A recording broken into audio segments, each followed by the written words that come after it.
TEG, proud sponsors of TEG Cusick Park, serving aviation, biopharmaceuticals and medical industries across the globe.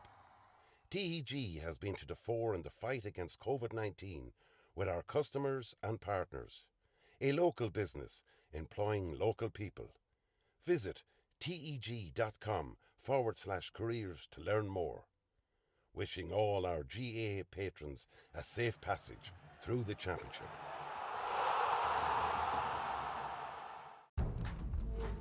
Seventh Coaches, proud sponsor of Westmeath GAA Hurling Championships.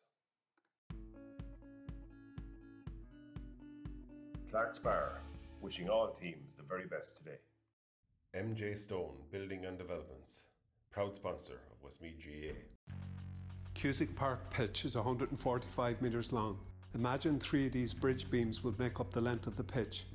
Now transport 30 of them from Harney to Kildare. A challenge overcome by a great team with the support of a great community. My name is Pat Barrett, Project Manager, Shay, Murtagh Precast.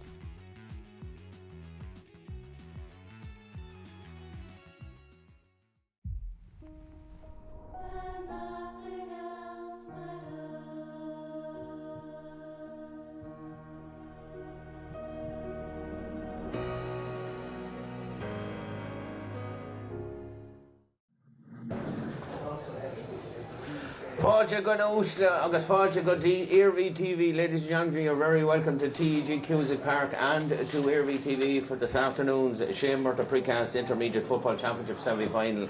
Either Ballion Willen or the Shandonagh between Milltown and Shandonagh. It's virtually ideal conditions here, very little bit of a breeze. It's Paul Doolan and commentary for you here, and I'm joined this afternoon by Paul O'Donovan from the Westmeath Topic. And Paul, if ever there was a game, I think everybody in the county nearly, not alone from the two clubs, but everybody in the county is looking forward to this game between Shandonagh and Milltown. Yeah, absolutely, Paul. Really looking forward to it here. Good conditions. It's a little bit overcast. Actually, a bit cold. It's cooler today than it was yesterday.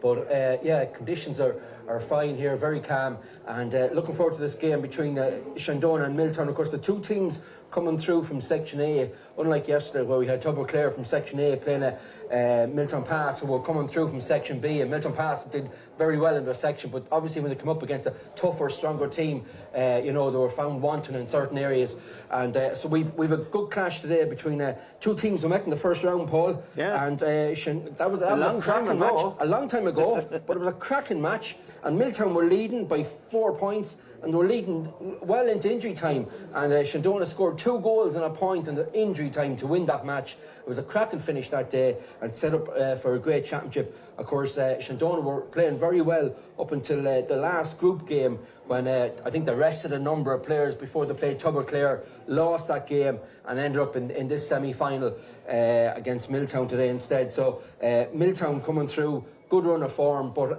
yeah, looking forward to a right good game here, Paul. Yeah, and it's a game, Paul, that you can make case for either side. Yeah, I mean, Shandonagh were virtually unbeatable in the group stages of this up until their last game where Tubber Clare gave them a bit of a trim in here. But, having said that, they're going into this game on the back of a very, very heavy defeat, Paul. Yeah. And it'd be interesting to see how they react to that defeat. We know they made a lot of changes. We know that they were already qualified. That's neither here nor there. Milltown have had that extra game. Yes. And it has to stand to them. They played Castlederry, but they were probably, in cruise control for most of that game, without any disrespect to Castlederry whatsoever. But they were in a little bit of cruise control for the vast majority of that game, and you always felt that there was only going to be one result there. Yeah, and Shandonagh have, as you said, you could make a case for either team here. Milltown been very good scoring in that, and Shandonagh, they've really shot the lights out scoring goals. In this championship, I think they've got 15-16 goals, Paul. They got 3 the first time against Milltown, 4 against Rosemount the second day. They got 3 against Multi Farnham. They got 4 against St Mary's Rochester Bridge, and they got 1 the last against Tubber Clare. So I mean, you know, the goal scoring potential there is huge, and that's going to be crucial in today's game. Yeah, and scoring in general is going to be crucial today, Paul, because both teams like to attack. You know, they're both attacking squads. You know, not alone players. I mean, if you look at the squad system that both of them are using, and I've used it quite well over the last year, you know, they have scoring potential, huge scoring potential on both sides. And that's probably what we're looking forward to here, is maybe a bit of a shootout here. Yeah, and of course it's all helped. Again, Paul, you have to mention the new rules. The new rules help these teams that want to go out and play open attacking football, and we've lots of those players on view for each side here today. You know, you've the likes of Brian Kavanagh there for Shandonagh, and Ryan Donnelly, all good. Kevin Boyle, all good scores. Tom Malloy, of course, and then on the other side you've Milltown, and you know you have Jack Duncan, who's been playing exceptionally well this year. Ben McGowan, who's capable of getting scores and 2-pointers and frees.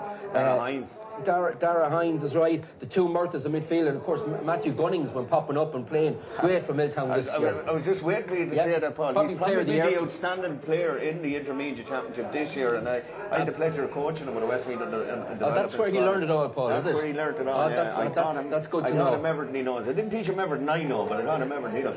But you know, a quality player. He has been at the end of so many good moves for that. And while we're there, we'll give you the team lineouts as were given to us. So we give you Milltown first. In goal is Alan Geraghty. Diarmuid Maguire is cornerback at 2, Bernard Kieran at 3, and Sean Dillon at 4. Tommy Lynn is at 5, Conor Gibney is at 6, and Matthew Gunning is at 7. Jack and Dylan Murtagh, they're at 8 and 9 at the centre of the field for Milltown. Dara Hines is at 10, Paddy Summers at 11, and Peter Ballasty at 12. There is a change to the starting lineup. Nathan Craig Dillon is listed at 13. He does not start. He's replaced by number 18, Luke Gunning. Ben McGorn is at full forward 14, and Jack Duncan is at 15. Shandonagh line out as follows. In goals is Cian Malloy. Matty Scully is at 2, Ben Traynor at 3, and 4 is Brendan Killian. Garrett Carr is at 5, Danny Scahill is centre back at 6, and Dara Conway at 7. Aaron Craig, listed at centre of the field for Shandonagh, does not start. He's replaced by number 17, Mickey Boyle. Caelan Faulkner is at 9 at the centre of the field alongside. Adam Trainor's at 10, Conor McCrossan is at centre forward 11, and Luke Tynan at 12. Ryan Donnelly at 13, Brian Kavanagh at 14, and Kevin Boyle does not start. He's replaced by number 20, Tom Malloy. They're the 2 starting lineups there. You mentioned Kevin Boyle at the start, Paul. He doesn't start today, but quite a lad to be bringing in instead of Tom Malloy. And we've seen player teams too and managers do this, where you know leave 1 or 2 quite capable forwards on the bench, and no one will bring them in to finish the game off strong. You know, stay in the game for the last 10-15 minutes and have something coming off the bench that can win the game. And you know, that's what some teams do these days. And of course the winners, Paul, going through to play Tubber Clare in the final after yesterday's semi-final. Tubber Clare coming through against Milltown Pass. Very good game of open football, and you know, look, the both teams know what they're up against in the final, but you know that they have to get there first. Yeah, and look at, if you look through there, it's a who's who of intermediate football. We've said this, Paul. You know, we were on record to say this. You know, the hardest grade to get out of Westmeath is the Intermediate Football Championship. It's a minefield year on year. Today is no different. It's going to be whoever probably wants it that little bit more today. The midfield battle, I think, is going to be crucial here. The fact that Aaron Craig is not starting, I'm not quite sure who Shandonagh will play at the centre of the field alongside Caelan Faulkner. But if you look at the opposite side, then you've the twin towers of the 2 Murtaghs, Jack and Dylan Murtagh, 2 huge men, 2 fine fielders of the ball. You know, I think that middle section is going to be pivotal almost to this game here today. Who wins primary possession and who can get it into their forward line? Yeah, of course. Ray Sheridan, manager Shandonagh, you know, formerly Thurles Pass manager, he'll be looking to get Shandonagh back up to the senior grade where they were last year. They'll be you know, determined to get back up, because if you don't get back up the year after you come down, you can get stuck down in the doldrums for a while and find it very hard to get back out. So Milltown, of course, knocking on the door for so many years and threatening so much. Unlucky not to win an intermediate final last year, Paul. Absolutely, yeah, very unlucky. But and the one thing we haven't spoken about so far is they're neighbours. This is a local derby of local derbies. You know what I mean? A lot of these players, you know, they know each other so well. They're you know, they would be probably friends off the field. And we forgot to mention as well, the referee for this afternoon's contest is Enda Kenny. Balnagore. I just hope this is a bit of a shootout here. The twin Gunnings as well. Lucas has joined the fray. He wasn't named on the starting team. You know, I think he could be a pivotal player here today as well. I see Jack Murtagh's gone into full forward, and Jack Duncan is just out here. It could be just for the throw-in. Probably won't last anyway. It'll be interesting to see who Shandonagh have picking up the two Murtagh brothers. At the moment, Jack has gone in full forward. I don't think he'll stay there, but we're almost ready here for throwing for a greatly anticipated game here. We hope you're going to enjoy it on Airy TV. I have to say a big hello to a lassie who texted me during the week, Lisa Summers. I hope she's watching it here. She says she's the prettiest and boldest woman in Milltown. I can't be here today, but we hope she enjoys our viewing here on Airy TV. Jack Duncan now with the first chance of the game after barely 30 seconds. And the ball is 15 seconds into the game. Jack Duncan has started the game with a score, Paul. It's no surprise, though, you know, he's been excellent for Milltown this year, you know. He probably didn't have his best game in the quarter-final, Paul. And yet still, I think he scored 1 4, and we were saying that he probably didn't have his best game. But he's a pivotal character for Milltown here today. Shandonagh now. Dara Conway gets it over onto the far side to Trainer. Milltown with the high press. Shandonagh have played through them. Nice ball out that time. It's Ben Trainer. Ben holds on to the ball, gives it into the centre, gives it into Luke Tyner. That's a great ball out to Danny Scahill. Danny Scahill has room now. He's going forward. Danny Scahill onto the 21. Scahill passes it into the corner forward. Ryan Donnelly, and that's the first score of the game. First Shandonagh, Ryan Donnelly. Beautiful run that time by Danny Scahill, Paul, and all set up here by Ben Trainer with a lovely pass through the centre. Not a hand laid on Scahill as he ploughed through the centre, and a lovely score. 2 great scores here, and we're barely a minute into the game. Stop it just at the moment. There's an injury to a Milltown player, but great move. Luke Tynan, great pass, and of course I suppose we didn't even mention Daniel Scahill in the build-up to this game, a Westmeath player, you know. Could have taken his own score, passed the ball out to Ryan Donnelly, who suddenly wasn't in a good position, but Donnelly, as we mentioned, able to pop that over the bar.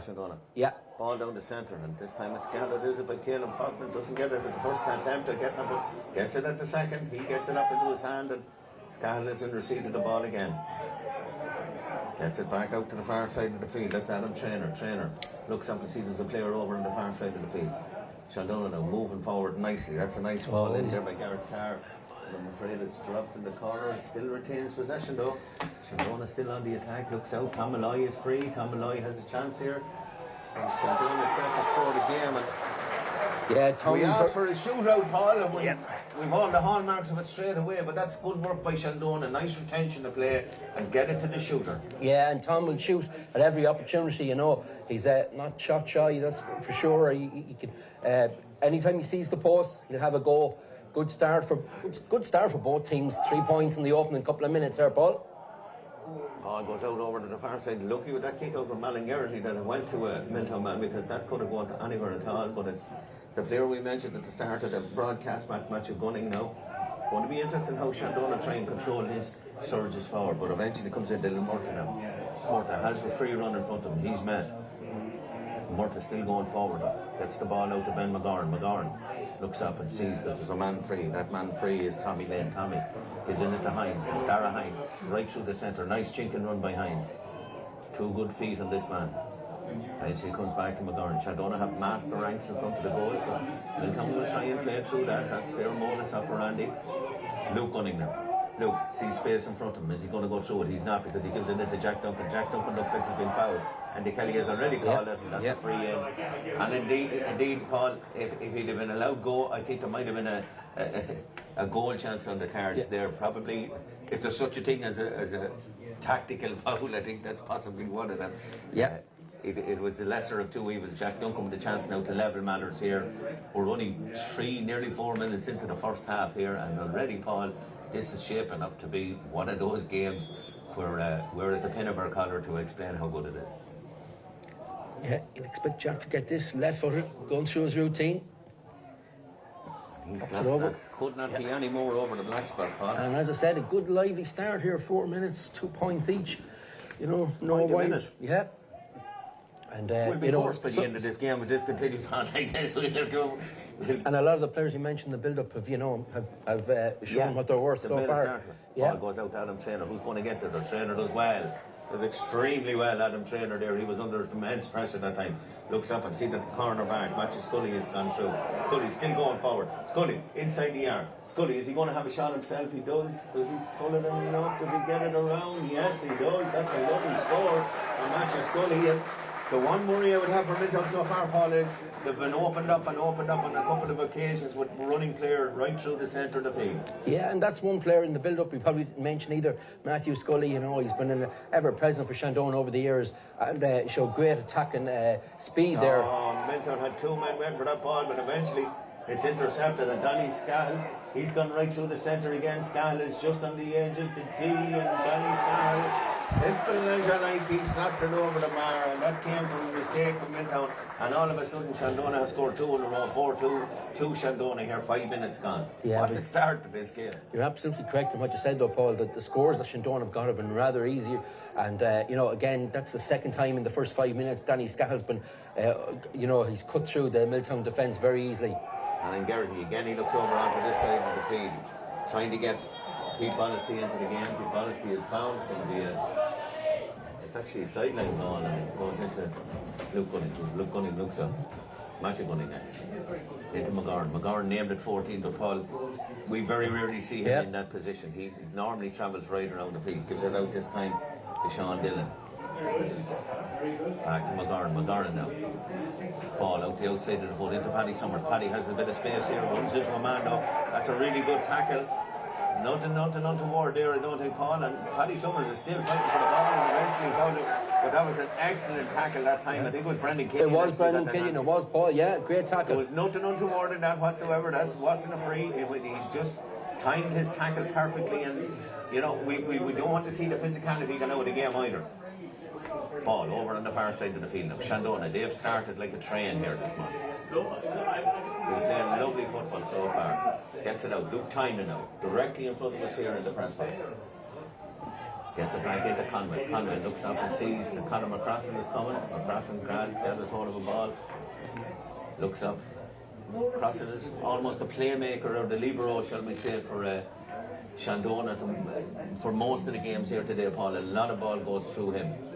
All over this side though. Darrell Conlon. Again, there's space in front of that foot forward line. It's not even going to get to it.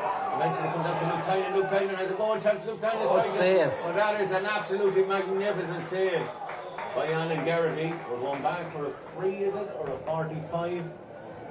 I think that one player had actually given it as a score, but I think Andy Kenny is going to give it back for 45. Yeah, it's the 45 for the save for the keeper, it's a great save.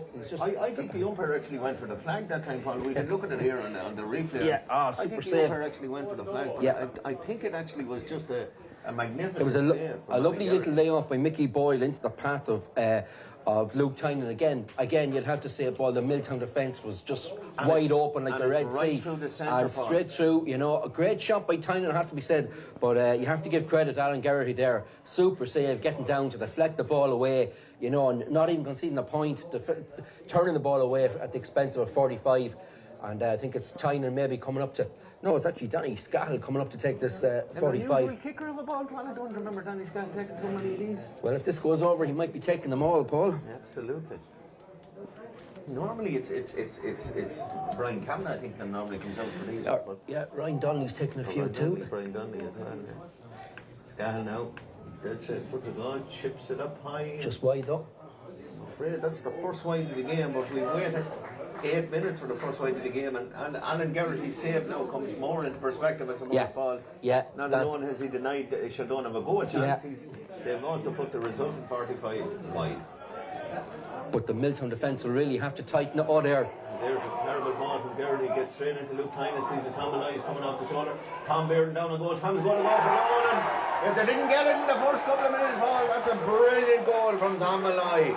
And again, we said it already, Paul, hard like the Red Sea, a poor kick out, went straight to a Shandonagh man, and they made great value out of that with a great finish by Tom Elias. Unfortunately, Alan Garrity undid all his good work in making that great save with the kick out after the 45 had gone wide. He just kicked it straight to a Shandonagh player, unfortunately, and Luke Tynan passed it into Tom Malloy, and Malloy made no mistake.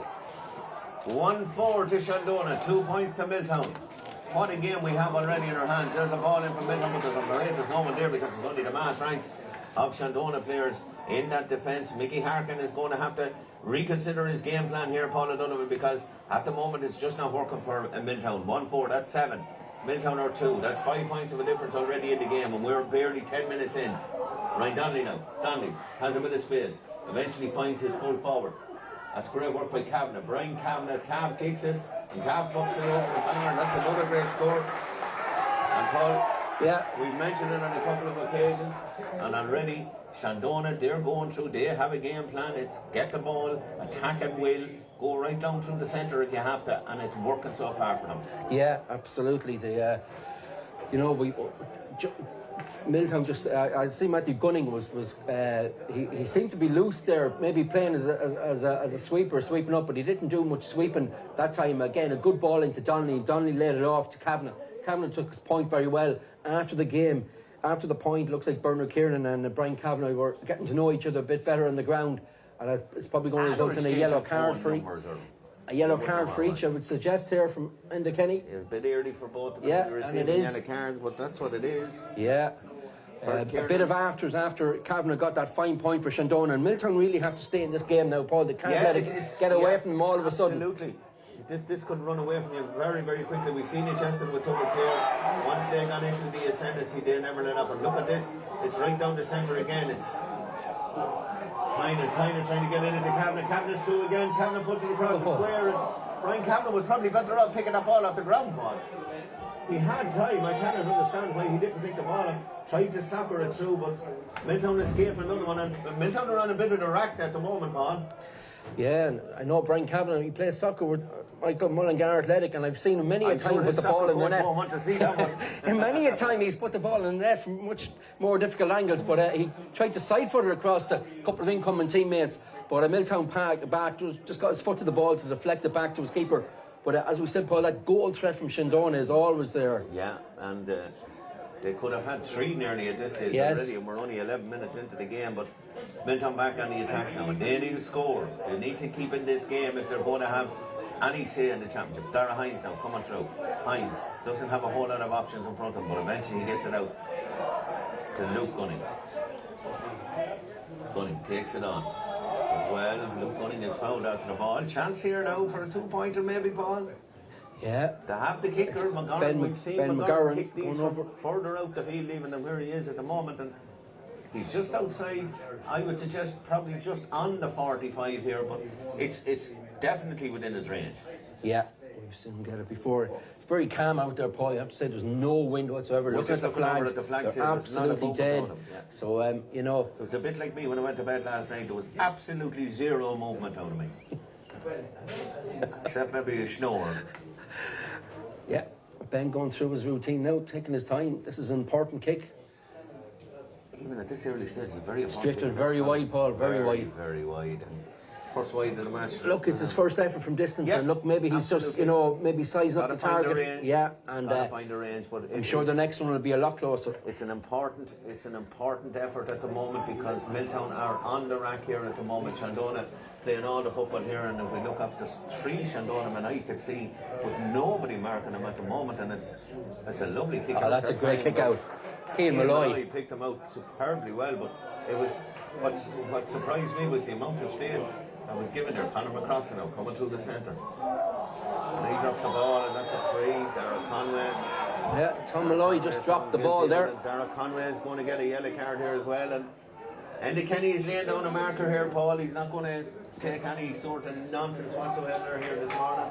I'm not quite sure if it was yellow card material, but he's going to get a yellow card for it anyway, Dara Conway. And you know, we've 3 players already on yellow cards. It hasn't been overly physical, but Andy Kenny is laying down a marker here, and you know, hopefully he doesn't come back to haunt either of these 2 teams. Yeah. McGarn now. Long way from goal. Oh, just drifted astray, and Milltown are a little bit of 6s and 7s here at the moment. Yeah, I haven't seen much of Conor Gibney in the game so far, just drifting up the pitch. Need to get him on the ball and maybe shore up that defence as well at the same time. Absolutely. Jack Duncan now on possession. Duncan gets it back. Oh, there's another late tackle ball by Mickey Boy. And it's Mickey Boy. I think it's sorry, actually Dara Conway. Yeah. Sorry, who just got the yellow. Dara Conway could be in trouble here. Interesting to see the action. Kenny is gone with book in hand. This is just Dara Conway is a minute after the yellow card. I think it was. I don't want to be disingenuous to the chap if it wasn't him that fouled him, but it definitely was Dara Conway, and it's into the back, Paul. We've looked at the replay here. Dara Conway's going to get a red card, Paul. He's looking for a second yellow. Gone. Shandonagh just when they didn't need to have it.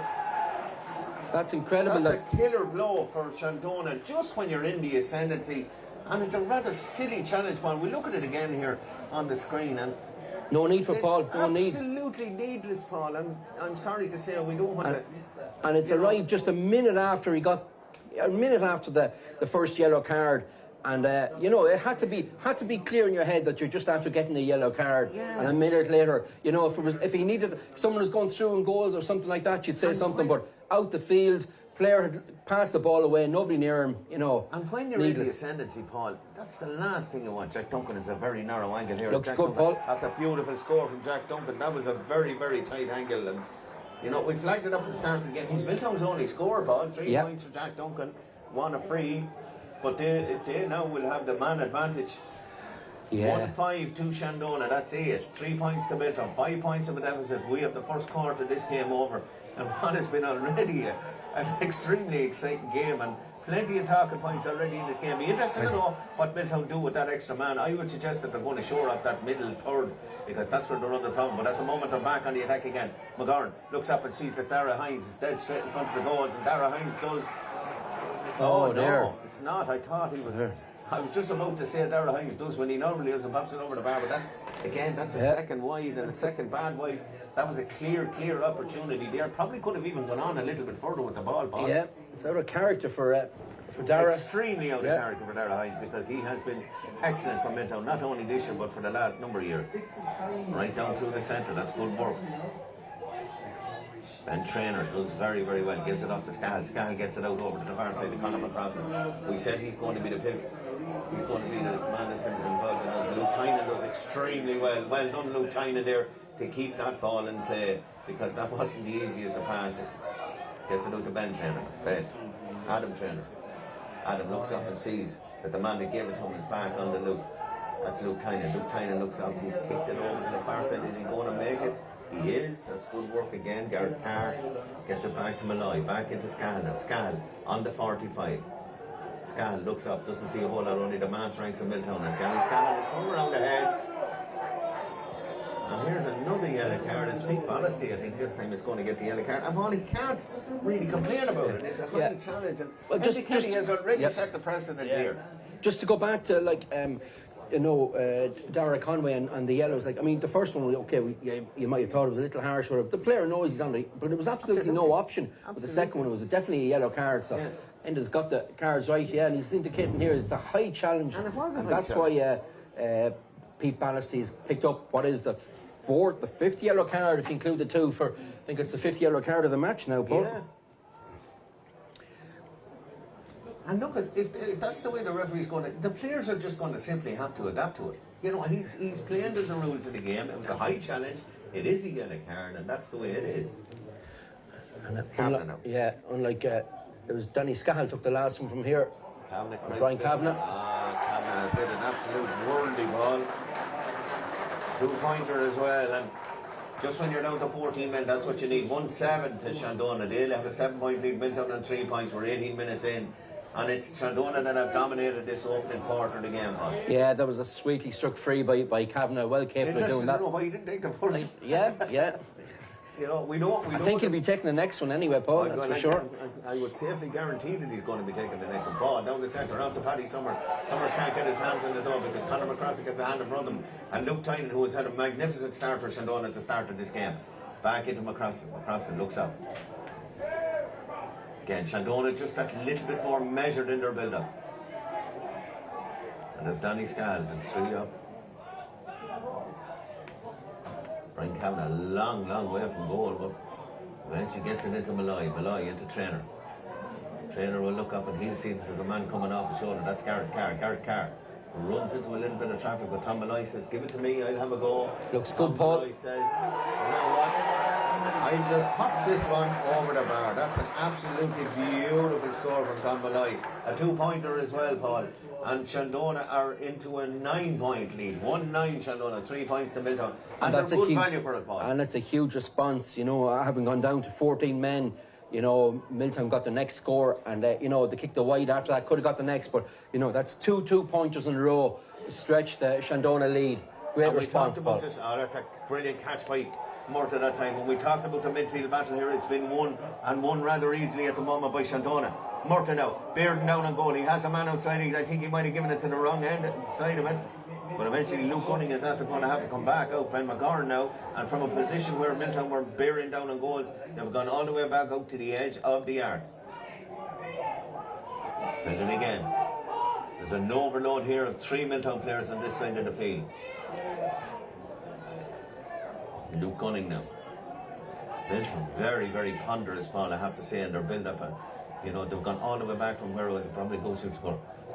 Conor Gibney strikes it. I think he was inside the arc at the just time. Inside. Just a single point, but still a good score and badly needed. Still a good score from Conor Gibney. Not noted, I suppose, as a score, but that's a beautiful left-footed kick over the bar. And Milltown badly needed. Probably going to need a little bit more than that, Paul. They're going to need at least a 2-pointer or a goal, maybe before half-time. We're 20 minutes gone here. 1-9 to Shandonagh, 4 points to Milltown. I was saying it's been dominated by Shandonagh so far, but we have to remember they are now down to 14 men after the sending off of Derek Conway. Ball down the centre, Team Malloy did well to get there. Oh, he's calling it back, and again, I think Enda Kenny is absolutely correct here. It certainly wasn't taken from Adam Traynor is complaining, but it certainly wasn't taken from the right spot. Yeah, he called it back immediately anyway. Conor Gibney, as the player said, that Milltown needed to get more on the ball, and probably meant more defensively. But great we point mentioned at the last start, Paul, that midfield battle was going to be crucial to this game at the moment, and Shandonagh have dominated that midfield sector from the start of this game. You know, and that's without the tower that is Aaron Craig, who's not playing here today. Yeah, Milltown showed they have the players to win that possession, though. Dylan Murtagh with a great catch before Gibney got that last score there. He actually caught the kick out originally, and Milltown had a good goal chance as well, Paul, from that, but didn't get anything from it. Didn't all over on the far side. That looked like to be touching the ground, but eventually this Conor Gibney is going to come out with it, is it? Conor Gibney goes through one. Oh, yeah. That's, when I say goes through one, I mean he went through. Nice work by McGorn there, gets it off behind. Hines. Shandonagh are going to be peeled here for the 3-up rule. They're going to be peeled. And Milltown were on the attack.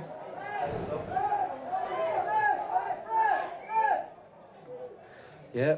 Linesman here, Des McHenry, has his flag in the air for a last Milltown while. foul or a Shandonagh foul. I thought it was Shandonagh had a breach of 3, but it's not. No, Shandonagh sideline were adamant here that somebody had broken the rule, so they don't miss much in the sideline now, Paul. I think the people designated to watch these things and then inform the officials.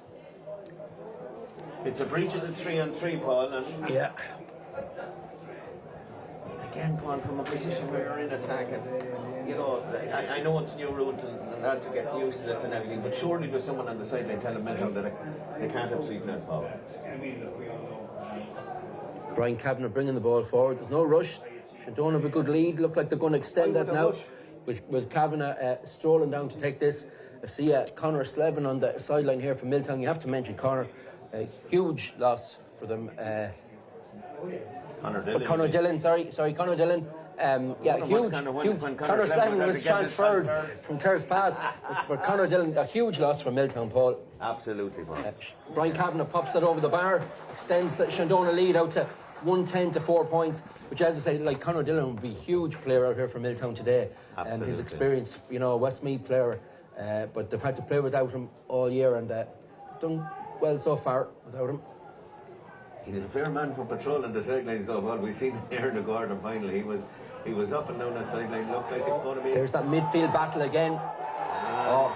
I think that's a Milltown ball. I think the linesman has got that one wrong, Paul. I'm sorry to be giving out, but it did. I think Shandonagh man last, I think it was Luke Tynan actually might have knocked that one out. We might get a look at it here, but I think it was Luke Tynan. So everything going in against Milltown, they will feel at the moment. But Shandonagh have played some sparkling football here already in this opening 24 minutes of the game. Ball directly into the forward, into Mickey Boy. Mickey tries to get it, but it's intercepted. It was a rather lame pass. Conor Gibney now going forward. Gibney. That's a 50-yard, is it now? Surely if he's fouled, Paul, I thought that was the route the ball across forward. It looks like we're going to have, I think, the 6th yellow card. I think it's the 6th. Are players really going to not learn their lesson here? And it's not been a dirty game by any means, Paul. 6 yellow cards. He's laid down his but marker, it's Paul. the tackling. He's laid down his marker. You have to respect the referee. If he's going to lay down a marker like that, you've got to, cut your cloth. It's just the tackling. They're just not tackling properly. Yeah. And Andy Kenny is absolutely bang on with his decisions here. And players are just not noticing or not paying any attention to that fact. Was he unlucky? McGarn now. Way out of goal. Gives it off to Gibney. Gibney looking for the ball in. Eventually finds Luke Gunning. Gunning gets it back. Matty Gunning gets Ben McGarn now from outside the arc. That's going to drop short, but there is a man there. Goal chance. Paddy Summers has it in his hand. Paddy Summers strikes it. It's a save. A foot save. Ben Traynor off the line. Traynor off the line. And I'm a long time watching Ben Traynor. They never knew he was a goalkeeper, but that was a crucial save there that time because Paddy Summers had done nothing wrong there. Maybe just mishit that ball, Paul. Yeah, but it was still heading in. It had beaten the goalkeeper, and Milltown really needed that. 9 points down, a goal would have been a huge boost to them. Yeah. Danny Scahill now coming forward, and again Scahill is coming down through the centre. This is where Milltown have the problems at the moment. Out it comes to Conor McCrossan. McCrossan looks up, sees Mickey Boy. Mickey is on the corner of the area. Again, it's back to Scahill. Scahill is clean through again. Scahill passes it back. It's dropped just at the most inopportune moment. And again, Paul, it's all coming through the centre, and Milltown are a little bit fortunate to get away with that one. Ball on this time. Now we have a chance. Jack Duncan with acres of room in front of him. Has he anyone to support? Duncan cuts left, cuts right, looks up, doesn't see a whole lot in front of him. Jack Duncan is going to have a goal directly in front of the goal for a 2-pointer. Jack Duncan absolutely slices it off the boot, and he slices it that much that he may even get to it himself. And that's well done, well dealt with over on the far side, and there's a Milltown player gone down heavily there. Again, this is end-to-end stuff, boy. You can't. It's that Brian Kavanagh back in the full back line. Brian Kavanagh, yeah. Well, Mickey Boyle now at the opposite end of the field. Gives it up to Ryan Donnelly. Donnelly strikes at it, but that's going to go into the arms of Alan Geraghty. Eventually goes into the arms of Alan Geraghty. It was a bit of a hot potato there for a second. And yeah, look, he wasn't too close to the goal line, but again, another goal chance for Shandonagh just before that, Paul, and they could have had easily 4 goals in yeah, this. they just overplayed that one, They had chances to shoot. I agree with you. Overplayed it. Completely overplayed that. Milltown got the bodies back, in fairness to them, and cleared the danger. Paddy Summers now over on the far side of the field. Milltown need a little bit of a fill-up. We're 3 minutes to the half-time whistle, and if ever a team needed to score, Milltown needs something. They need something to be going out to fight for the second half. Luke Gunning now looks up and sees that Dara Hines is off his shoulder. Hines, he's looking through, but he's well defended. Hines goes through one, goes through Traynor, does extremely well. Hines bearing down a goal. Hines off the left foot, and Dara Hines is plowed wide. And he's complaining that he was fouled, but I don't think he was. I just think it was a poor kick, and already there's a substitute in. And, coming to the hour, coming to man, Jab Ice is in. Yeah, and it's one of the Murtaghs they're taking off. It's midfielder Jack Murtagh.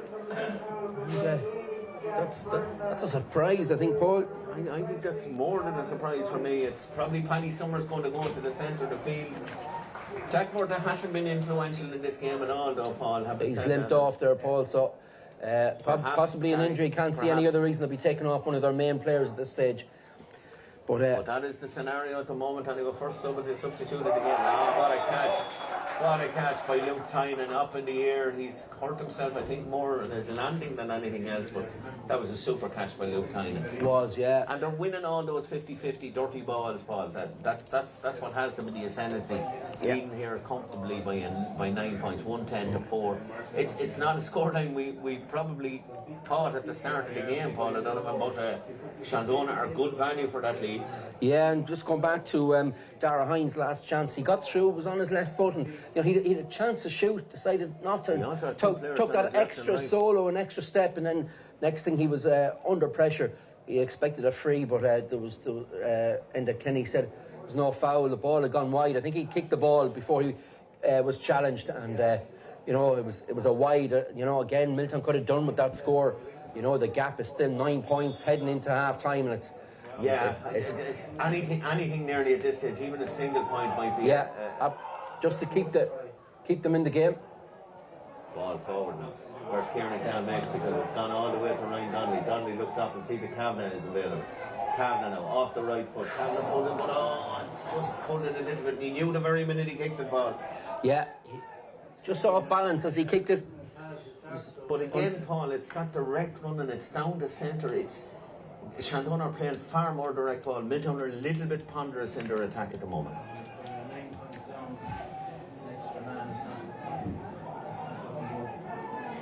Yeah, we haven't seen yet how much added time there'll be. We're just coming to the 30 minutes now. Yeah. Robert Connolly. Oh, that's a great catch by Jack Murtagh. Gives it on this time. And in front of him, Jack Duncan linesman has acres of space in front of him. Jack Duncan cuts in off the left, and Jack Duncan has kicked it wide. But he's kicked it wide. Conor Gibney was unceremoniously upended here in front of us here. And linesman Des McHenry is almost in the dugout after that. That collision, you'll see it here again on the screen, and it was actually it was Dylan Murtagh Dylan Murtagh who collided with Des McHenry, and nothing untoward in him whatsoever. He just could not stop himself from running into it. Yeah, but another wide for Milltown, Paul, at the end of it. You know, they needed that score. Building up, that's four of the very poor variety. And Shandonagh on the attack again. Paddy Summers is in trouble. He's gone down with it. That's good work by Bert Kieran, but I'm afraid it's still just gone. From a Milltown perspective, it's gone into Conor McCrossan. Conor McCrossan takes off now. McCrossan inside the D, gets it into Ryan Donnelly. Donnelly sees that there's a man there, but I'm afraid that's a poor pass. Probably should have gone for his own score there, Paul. But again, it shows Milltown defence is at 6s and 7s. Yeah. Mickey Harkin has got to get his players in and got to get chatting to them, because this half has belonged to the Blue of Shandonagh. They lead here comfortably 110 to 4 points, and Paul and Donovan, they're good value for that lead. Ah, yeah, definitely are. You know, we had a very lively opening, and you know, it was 2 points each after about 5 minutes, and Shandonagh just took over then, got a couple of scores. You know, they were threatening that goal. Alan Garrity had made a great save just a minute prior to Shandonagh actually getting the opening goal. Yeah. Tom Malloy firing it into the net for a great goal, and since then Shandonagh have mainly been on top. Of course, we had that sending off then for Dara Conway after just 15 minutes. And really, you wouldn't know that Shandonagh were playing, Paul, with 14 players. No, you wouldn't. Because it looks like Shandonagh have the extra man out there. They've been good value. A couple of 2-pointers then from Brian Kavanagh and from Tom Malloy really had to stretch the lead out. You know, Milltown had a couple of chances. Ben Traynor took one ball off the line, but really at the other end, Shandonagh have lots of goal chances. And even though they're leading by 9 points at half time, in truth, they could be leading by more. Yeah. And Milltown really, you know, they have to shore up their defence. Is it a bit late now? Because they need scores at the other end. So lots of work to be done for Mickey Harkin and his Milltown management there at half time before the second half. But Ray Sheridan will be very pleased with that first half display by Shandonagh. Absolutely, and we said at the start of the broadcast whether Shandonagh could, you know, resurrect themselves from the debacle that they had here in the last group game against Tubberclear. But if ever you wanted a performance from your team, and you know, to show that had absolutely zero effect on them, they've just given it here in 30 minutes, because that has been as good a display by Shandonagh as I've seen. Certainly this year, but indeed in a number of years, they have been clinical. Maybe not clinical enough, Paul. Yeah, look, to be honest, intermediate semi-final, and Shandonagh have looked like a senior team out there today. Yeah. You know, that display would win them a couple of years. Yeah, would win them a couple of games at senior level if they're up there, and you know, they look like they're going to make a step closer to that grade anyway today. At half time, 9 points, a good lead. You know, as we said, they could even be further ahead. Yeah. That's a real worry for Milltown. They'll have to tighten up in defence. They'll have to get bodies back and prevent scores. They'll have to put in a challenge, and yet get their own scores. Challenges were put in for either of those goal chances. You know, we saw Daniel Scahill making several runs down the field, and you know, unopposed, not a hand laid on him. You know, Luke Tynan too has been very good for Shandonagh. Exceptional. I think he's been the pivot between that attack and defence. I think he's had a really, really good first half, Luke Tynan. You know, and you know, he knows himself he didn't have a great display here the last day, but he's more than made up for that today. And you know, he was a little bit injured there the last day. Didn't show a whole lot of it there today, because he has been excellent. And indeed, in general, Shandonagh have just been well worth their 9-point lead, and 9 points doesn't flatter them in the slightest. But it's half time here in TEG Cusick Park. Shandonagh lead 110, that's 13. Milltown 4 points, 9 points of a lead. We're going to take a little break. We'll be back with you very shortly here on Airby TV for the second half of this intermediate semi-final. And please don't forget that after this broadcast, it's a double header today. It's the Downs and Mullingar Shamrocks in the Senior Championship semi-final. Following this, we'll be with you for that one. We're going to take a little break. We'll be back with you very shortly. Stop. TEG, proud sponsors of TEG Cusick Park, serving aviation, biopharmaceuticals and medical industries across the globe. TEG has been to the fore in the fight against COVID-19 with our customers and partners. A local business employing local people. Visit teg.com/careers to learn more. Wishing all our GA patrons a safe passage through the championship.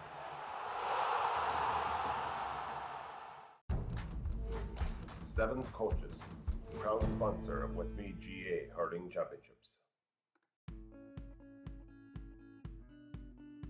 Clark's Bar, wishing all teams the very best today. MJ Stone Building and Developments, proud sponsor of Westmeath GA. Cusick Park pitch is 145 metres long. Imagine 3 of these bridge beams would make up the length of the pitch. Now transport 30 of them from Harney to Kildare. A challenge overcome by a great team with the support of a great community. My name is Pat Barrett, Project Manager, Shay, Precast.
Fáilte Roger Eascady Park Kisog TEG. You're very welcome back to TEG Cusick Park for the second half of this Shay Murtagh Precast Intermediate Football Championship semi-final.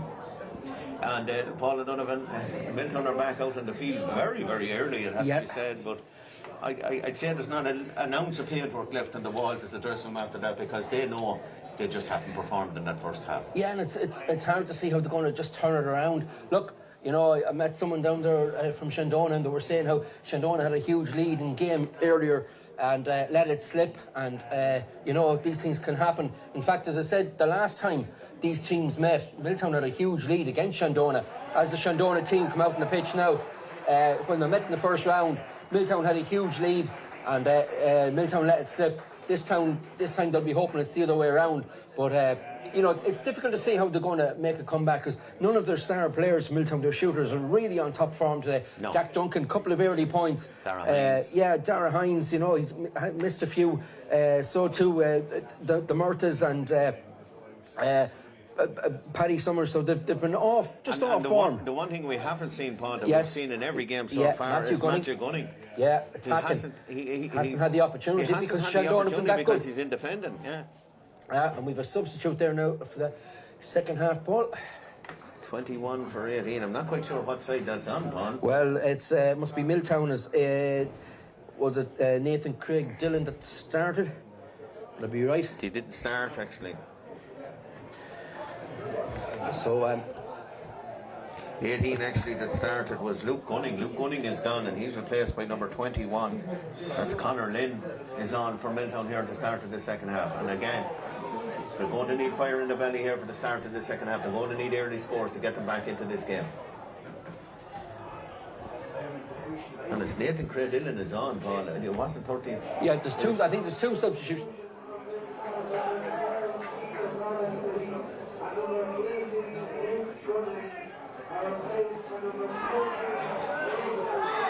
Yeah, so it's double substitution there, Paul, at half time. I didn't get the second one. Milltown have introduced Conor Lynn, number 21, and Nathan Craig Dillon, Luke 13. Gunning is definitely gone off, Paul. I'm not sure who the other one was, though. It's Luke Gunning and it's Pete Ballasty, both gone off, Paul. Yeah. So Shandonagh now, as I said, no wind out there in the second half, very calm. Shandonagh shooting into the apartment's end and on the attack again. Milltown on the attack, and again just turn the ball over far too easily, as has been their modus operandi so far this game, Paul. They're really going to have to get a little bit tighter there in that defence. Ball out to this side, out to Tynan. Tynan bearing down and going. Tynan, he has been exceptional for Shandonagh in this first half. Gets it back to the shooter, back to Kavanagh. They'll play around with this ball, Paul, and that's exactly all they need to do. Just hold on, keep possession. It's up to Milltown to come out and meet them, and to try and get something out of this game. But that's easily worked through. Yeah, and a trainer, and look at it again, Paul. It's right down through the centre. That's a pull in the jersey, Paul. And we said again, we said that. How many times are we going to say it? It's right down through the centre again, and that time Milltown decided to push up. When they pushed up, they left just a gap in the middle, and you know, fair play to Shandonagh. They found the gap, and it was Adam Traynor who broke through. But you know, they've got to get their defensive zone right, Milltown. Tom Malloy now left-footed. Just what they didn't need at the start of the second half was to give Tom Malloy a chance to increase that lead for Shandonagh. He's just on the edge of the arc here. He's kicked it high, but I'm afraid Thomas kicked that wide, Paul. Yeah, I would have expected him to get that. I kind of expected it as well. Only the third wide of the game so far for Shandonagh. They'd only two in the first half. Again, a great chance to increase that lead there at the moment. Conor Dillon is roaring on the sideline here, and I'm not quite sure that there's anyone paying much attention to him, but again, that dirty ball. Daniel Scahill. Milltown, Faulkner now. Caleb. It's into Kavanagh over on the far side. There's a man free over this side if he sees him, but no, he just retains possession. That's all they have to do, Paul. They don't have to, there's no histrionics, no. They don't need to have any heroics here whatsoever. Of course, Milltown playing against 14 men. There's a breach, there's two up. Yes, and he's called in, and And that's ridiculous. That's silly from Shandonagh, Paul. Yeah, it's very hard though. The player was there. He saw the opportunity to go ahead, and he called for the ball. You know, if his teammate from beside him, I think it was Garrett Carr, that probably crossed the line. It's an absolute giveaway, Paul. Yeah, but it's easy up here, Paul. I mean, when you're on the pitch, easy. Very easy. You're not fully aware what's behind you. And we've seen it so many times here over the last couple of weeks that, it's a free for Milltown, and the scoreline's now forcing Ben McGowan to go for this 2-pointer. I don't think he's any choice, Ray. Yeah. Did I call you Ray? I'm getting ready for the next one. I called you Ray. He's dead straight in front of the goals, Paul. If ever a score was badly needed by the time he's going to need him to step up now. Ben McGowan kicks it. Gone wide, but it's gone well wide. Fifth wide of the game, first wide of the second half. But it's kind of they need it to capitalise on every opportunity. Absolutely, and it's a kind of the tail of the game so far is that Milltown just haven't had their shooting boots on today, haven't had any scoring boots on indeed, and more importantly, they haven't defended very, very well. Particularly early in the second half here, they need scores to get them back in. Absolutely, and something to fire them up. That's good work by Gibney. Gibney does well. Looks up and sees there's a man going through. It's Jack Duncan. Jack Duncan doesn't get it the first time, gets it the second time. Jack Duncan is held up though. Eventually gets it out though. It's a hand got to it, and again it's Milltown. Look like a late foul there on Ben McGowan, but Milltown retain possession, and Kenny says no, play on. Eventually comes McGowan, but again, Paul, it's a simple mistake. Story of the day for Milltown. It's just simple mistakes, basic mistakes. Good work there by Jack or Dylan Murtagh. Doesn't get on any further. Paddy Summers comes to meet, and Paddy Summers, that's it. That's Paddy finished, I would say, for the day, because it looks like the shoulder is gone there. Tom Malloy has a strike at it, but Tom Malloy has kicked it. Has he kicked it? Yes, he has. Tom Malloy has kicked it over the bar. Sean Summers went in for a tackle there, but good work there by as the Milltown player is down injured. Great work by Matthew Scully first of all, and then it was Garrett Carr here in front of us before the ball was laid off to Tom Malloy, and on his trusted left foot, even though he missed the last one, he was able to get that score. Sorry, it's a Paddy Summers. It's Sean, of course, but it's Paddy Summers that's down, and I think he just injured himself there as he went in for the tackle there. So Milltown are forced to go to the bench again, and it's a Sean that's going to come on instead of him. So yeah, you got me, brother, but you won't get me. Yeah, and again, Paul, it all developed from a mistake that Milltown made going forward. Drop ball, fumble ball. Just going back to that, Conor Gibney caught a great ball, great pass into Jack Duncan. I thought Jack was fouled. He was bottled up, probably unlucky not to get a free. And from that, Shandonagh came down the field and got the score. It's Sean Summers for Paddy Summers here. Yeah. 6 minutes into the second half. Paddy's very disappointed there. That's 4 substitutions that Milltown have made so far. It looks like Darren Bitu is going to come in as well for Shandonagh. He's coming in. Kevin Boyd, it's shown us. Yeah, it's shown 15, but 15's not on the pitch. 15's not on the pitch. Bit of confusion here. Robbie Crenelli is going to have to get the... It's certainly not 15 anyway. 15 is not on the pitch. And that's why there's a hold up. It's 17, yeah. I 17. kind of guess that was the case. Yeah, and that's Mickey Boyle. Now Boyle it's too late. The game has commenced. Darren Bitu was on for Mickey Boyle. Not on yet, Paul. He's not on yet, but he's going to be. Dermot Maguire over the far side. Nice ball in. This time Nathan Craig Dillon gets a hand on the ball. It's going to be a free in. Now that substitution can take place. Yeah. Darren coming on. We were kind of confused there. We knew that. Everyone was confused. Yeah. Just goes to show you how legal I am, Paul O'Donovan, you know. He'd mind mice at the crossroads. Look, Darren's a good attacking player. I would suggest he's probably more to shore up the defence, Paul, to be honest with you.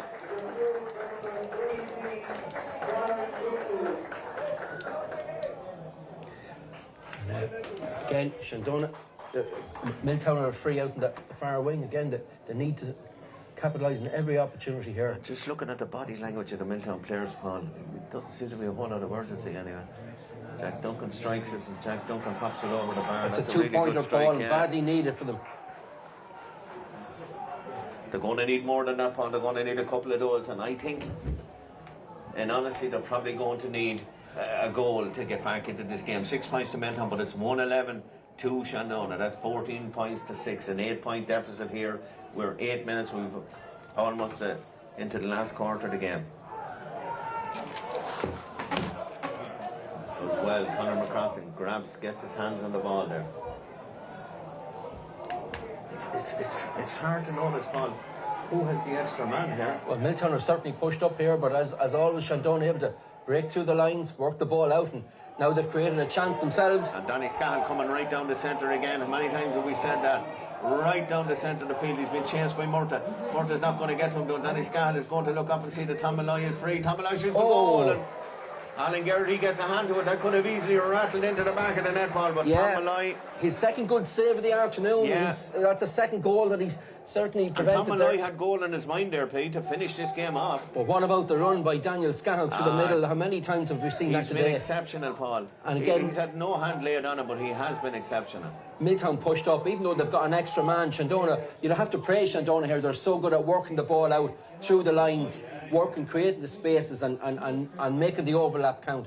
And the difference is, Paul, every Shandonagh player is looking for the ball. The Milltown players are, the shoulders are down, the heads are down.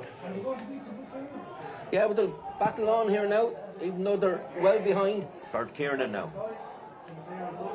Be hoping to get a goal chance and get them back into the game. Maybe Jack Bert Duncan. takes it back. Chance here now, into the corner. Does well.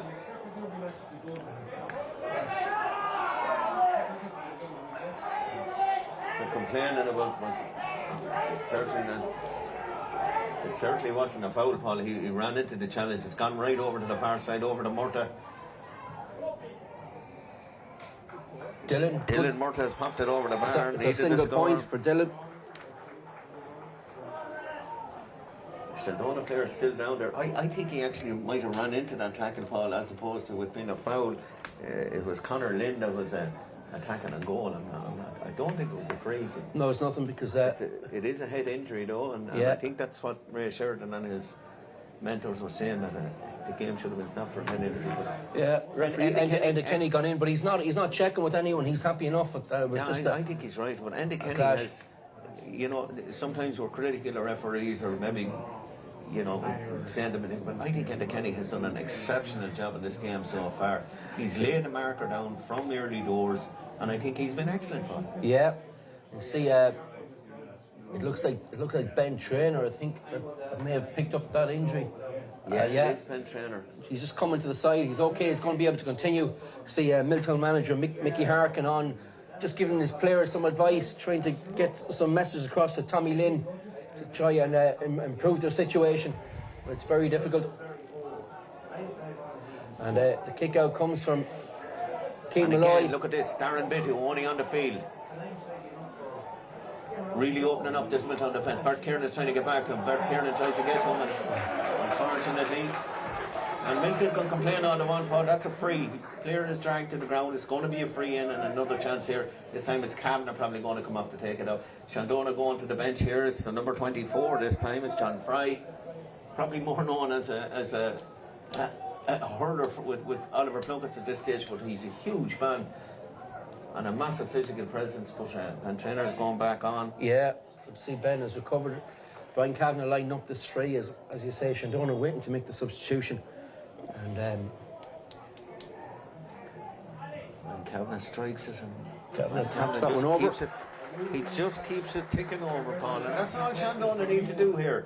113 to Shandonagh, that's 16. 7 points to Milltown, that's a 9-point deficit. We're 12 minutes in, and that to the second half here, and it's been Shandonagh's day so far, and been Shandonagh's day by quite a long way. That's a great catch, beautiful catch by Garrett Carr that time. Carr looks up, doesn't see a whole lot in front of him, so he decides to go back to Conor McCrossan.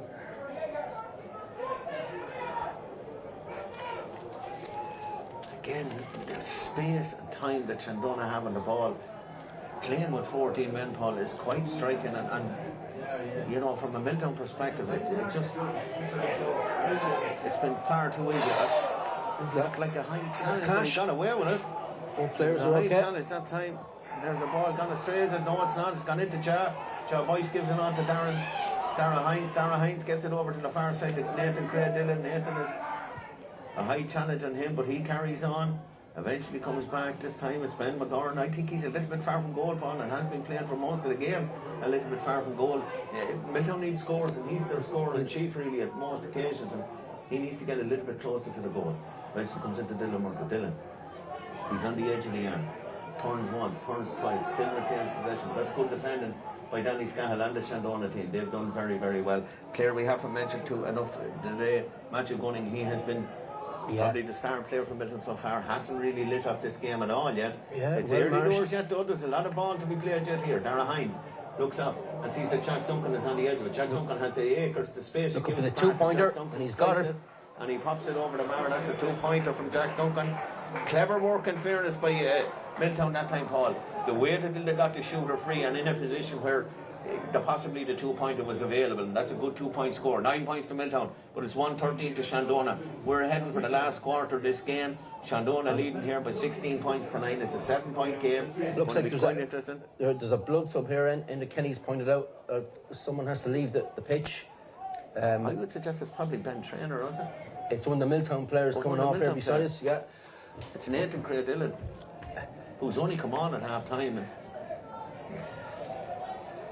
Yeah, that's why you said, Paul, why Ben McGowan and why Jack Duncan are hanging outside the arc. They're hoping to pick up 2-pointers. I have a feeling that's only a temporary substitution, Paul. Paddy Kiernan is on instead of... It's blood sub, yeah. It's a blood sub because Milltown already have 4 on the pitch.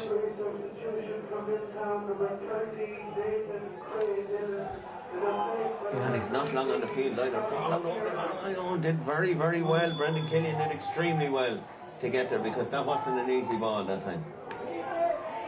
Milltown with the high press. They're really going to have to go after it this time now. Good work though by Traynor. Gets it off to Ben Traynor. Ben looks up and sees that Tom Malloy is free. Malloy does very, very well. That's very good. The player coming through the centre, and that player invariably, as has been for most of this game, there's a player free here in this corner. It's the cornerback, Matty Scully. Matty Scully! That was all she wrote, Paul, and that came from a break from their own 14-yard line, Paul. Yeah, That's the two trainers Goal. combined. It was Adam Traynor up to Ben Traynor. And a lovely ball from Tom Malloy straight through to Danny Scahill. The pivotal point again. Danny Scahill. Through the middle. Luke Tynan with the hand pass. And Matthew Scully with a lovely low finish. Alan Garrity coming out had no chance. And absolutely no chance. Really giving Milltown a mountain to climb now. Sean Summers goes down and Sean eventually gets it up. But foul. It's a foul though. I think it's going to be a free out though at this stage. It's not, it's a free in. Yeah, he's going to throw the ball in, and it looks like Sean Summers is down injured now, having come on and replaced his brother Paddy, who went off injured. Sean is the sideline here as well. We see Aaron Craig is getting ready to come on. What a fill-up that'll be for Shandonagh. But just to go back, Paul, to that goal, what a great move by Shandonagh. They've been great at working the ball out of defence. Again, hard to see that Milltown have the extra player. They just found the gap, and it was Adam Traynor.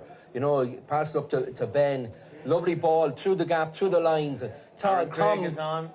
He's replacing Caleb Faulkner. Caleb Faulkner can be happy with his 57 odd minutes that he's played so far, so Paul. But what an introduction to bring on Aaron Craig with the game virtually wrapped up at this stage, Paul. That's the second Oliver Plunkett's hurler that Shandonagh brought on, I think, as a substitute.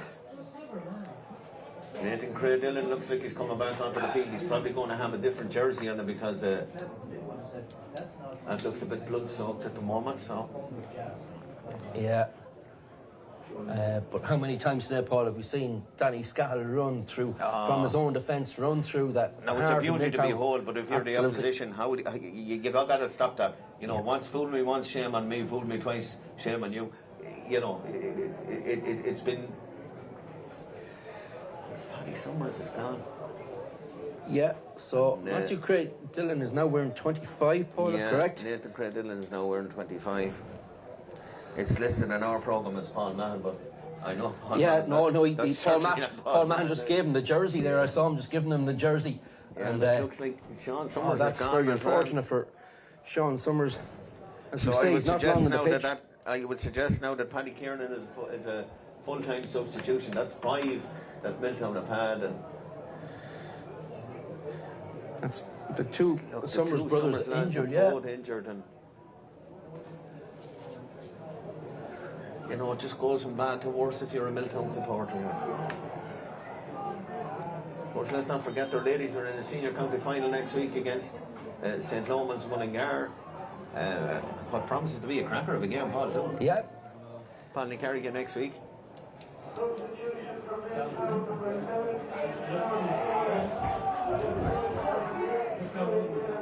You can see the movement off the ball by the Shandonagh players. The minute they get the ball, and again, it's through the centre. And there's a player that we haven't mentioned enough, in my opinion. Conor McCrossan has been the pivotal character almost in this game. He's almost played as a libero. And again, Paul, I have to state the quite obvious here. Is it hard to see who's playing with 14 men? And, Yeah. you know, it has been an absolutely extremely dominant display by Shandonagh here. And you know, we asked for their credentials if they want to get back up to senior after coming down last year, and they have answered that and answered it in spades today. Yeah, 10 points, a huge lead in a semi-final. And good value for it. Like, I mean, still 10 minutes to go. Oh. And again, Malloy gets it. Again, it's a defensive mistake from Malloy. Malloy gets it in front of the goal. There's a man dragged down on the far side. And Tom Malloy says, you know, lads, play away all you want. I'm just going to knock the ball over the bar. And it's just far too simple, Paul. 2-14 to Shandonagh, 9 points to Milltown. This is just exceptional football from the Shandonagh lads. Yeah, very good. And Bert Kiernan is in trouble here. I think he's booked already, Paul. Actually, they're both booked already. Booked and they're both on the going ground. to get yellow cards, and they're both going to hit the sideline here, I think. But certainly Bernard Kieran. Yeah, Bernard Kiernan is definitely going to get it. And it was an off-the-ball incident, Paul. That Bert Kiernan is gone. Brian Kavanagh there was no sanction for Brian Kavanagh there whatsoever, I have to say. Oh, there's a punch. Oh, Bert Kiernan is only. Oh, we don't want to see that, Paul. We don't want to see that. We don't No know one. that. I think That was the Shandonagh totally players unnecessary. might be better off to get away from this ball. They're trying to drag him away. Rush of blood to the head from Bert Kiernan there. Their sideline officials gone onto the pitch. It's, you know, we just don't want to see that. And that's just nonsensical from Bert Kiernan. Yeah. My understanding is both players were sent off. I don't think Brian Kavanagh was sent off. And unfortunately, it hasn't finished yet, Paul. There's still. I think there's a little bit of gold by the Shandonagh players there, Paul. There was People trying to. well. Obviously, there's people out there trying to calm things down. But it's sparked off again here in front of us in the stand. And all this time, Brian Kavanagh is lying down on the ground. He's looking for attention. I think Brian Cameron might be in trouble here, Yeah. Paul. I think,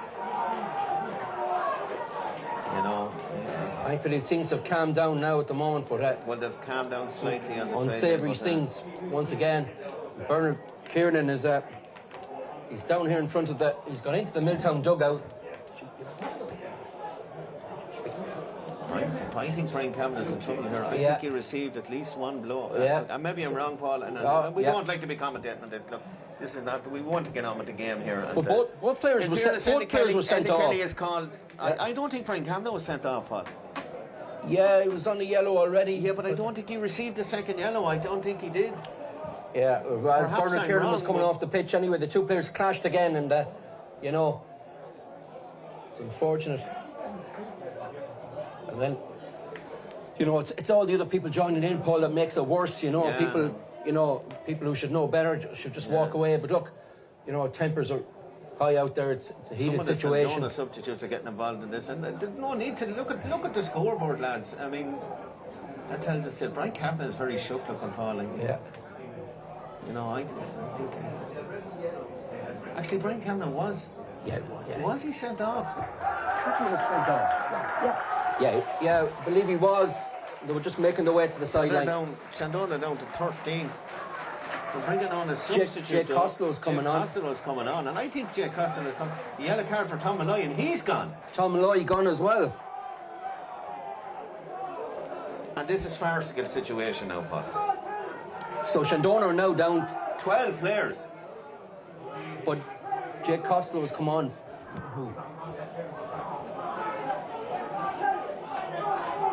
Yeah. It's all a bit confusing here at the moment, and Enda Kenny referee is talking to Barry Kelly. Tom Malloy has exacerbated his sent-it off, I think, a little bit because. But Jay Costello has definitely come on, Paul. Yeah. I think it's for Brian Kavanagh. I don't think Brian Kavanagh was sent off. Obviously not. So.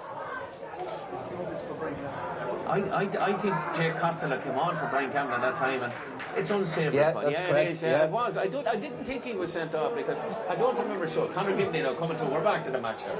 Let's concentrate on football. They go through. But again, it's actually the substitute that's got it there. Jay Costello gets it out over to the far side, and again, Shandonagh. It's Conor McCrossen, the man that has been at the pivotal end of this. Shandonagh, of course, down to 13 men. Milltown down to 14 men at the moment, and you know. Don't get involved in this, Paul. You're winning the game. Why would you get involved in anything like that at all? Eventually comes out Jack Duncan now. Haven't mentioned him hardly in the second half at all. Haven't mentioned him a whole lot in the game, but Duncan going through. Needs a score now. Milltown. Even at this late stage, I think it mightn't be enough, but they've just got to concentrate on the football now. Ball over on the far side. Dara Hines under attention at the ball.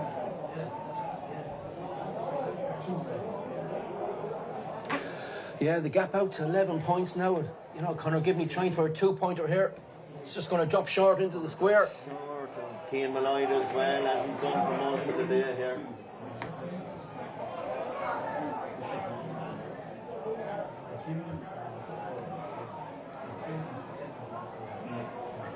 And the red cards, I suppose, I think they were all on the back of yellows, Paul, so not going to miss. Not going to miss the final to get through. It'll be interesting to see what's in the referee's report here, Paul. Yeah. I'm not sure about the Tom Malloy one, whether that'll settle there.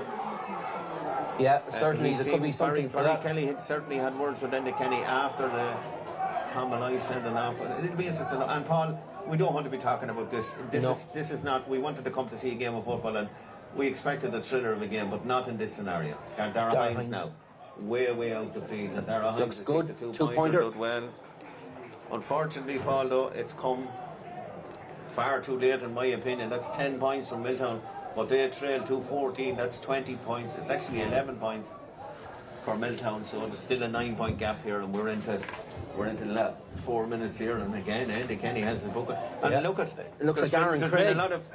There's been a lot of sending off here. There's been a lot of bookings here, but I have to say, I think Enda Kenny has done quite a good job in this.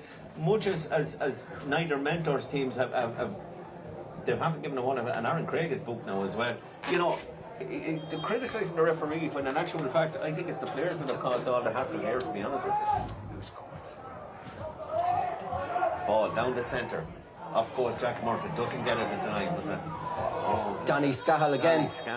He's been excellent today for Shandonagh.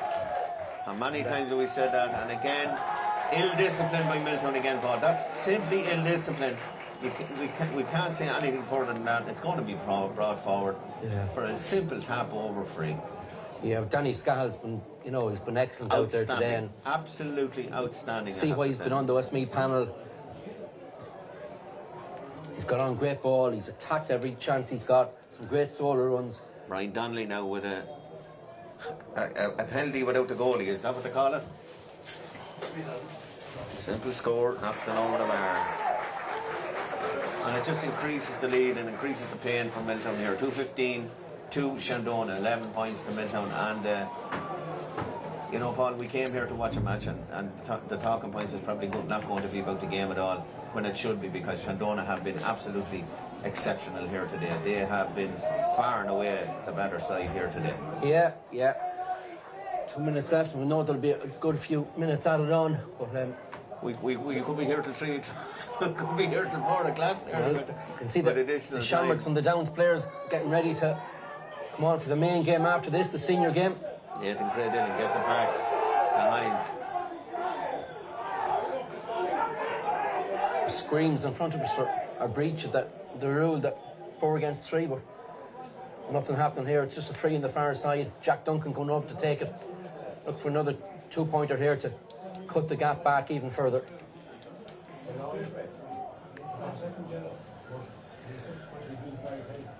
Jack Duncan with a chance to... And Duncan's done well today. He's kicked a couple of wides, but he's got some good scores from Milltown, and that looks like another one, a 2-pointer. 2-pointer from Jack Duncan, yeah. Yeah, he's had a good championship this year, very good. Now they're outstanding forward, and kicked the first 2 points here today when the game was lively and open. Yeah. And 2-15 to Shandonagh, 13 points to Milltown. We're into the dregs, we're into the last knockings of this game.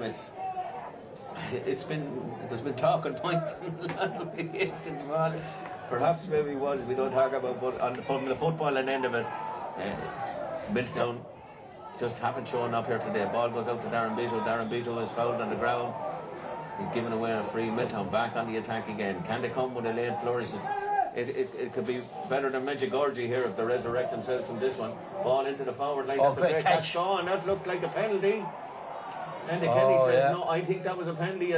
Boys that caught it. To the ground, and that's gone wide. And I have to say, Conor Lynn with the wide, but I thought Boys he made a magnificent catch. It'd be interesting to see. But it looked to me as if he was dragged to the ground. Perhaps I'm wrong. Barry Kelly is calling, linesman here is calling over the referee of a breach of 3-on-3, I think. End of Kenny. We'll see what happens here, but it looked like to me once Boyce made that cut. 5 minutes additional time, and I think I thought we might have you. Milltown going to have a free here in front of the post. Jack Duncan wanted to take a quick. Well, one thing, Paul, you certainly couldn't say this game was boring anyway. Well, just when you thought it was safe to go back in the woods at the last. We haven't had a breather from the minute the ball's been thrown in. No, I had 2 teeth removed this week. I think I'd have to put back in because my jaws are sore from commentating this game, I think, than ever before. Jack Duncan. Another good 2-pointer. I possibly just window dressing even at this stage, but in 2 fairness, goals, Paul, 5 minutes left. Is that be possible? Milltown should now leave Boyce in round the square as much as they can. I cannot understand why they haven't put him in there a little bit. And he certainly caught a great ball just a minute ago. Yeah, no question about it. Shandonagh looking to bring on another sub now. Darren McQuaid. Oh, Keane Malloy's kick out goes astray. It goes to Nathan Craig Dillon, but instead of going forward, Milltown are Ben going has back. Ben McGowan has just gone back. Breach of 3-on-3. Have Milltown crossed the line? Yeah. There's Matthew Gunning made the breach there that time. And bit of a dispute going on. And Kenny seems 100% sure there was a breach. I think he's right, Paul, again. You know, a lot is going to be made.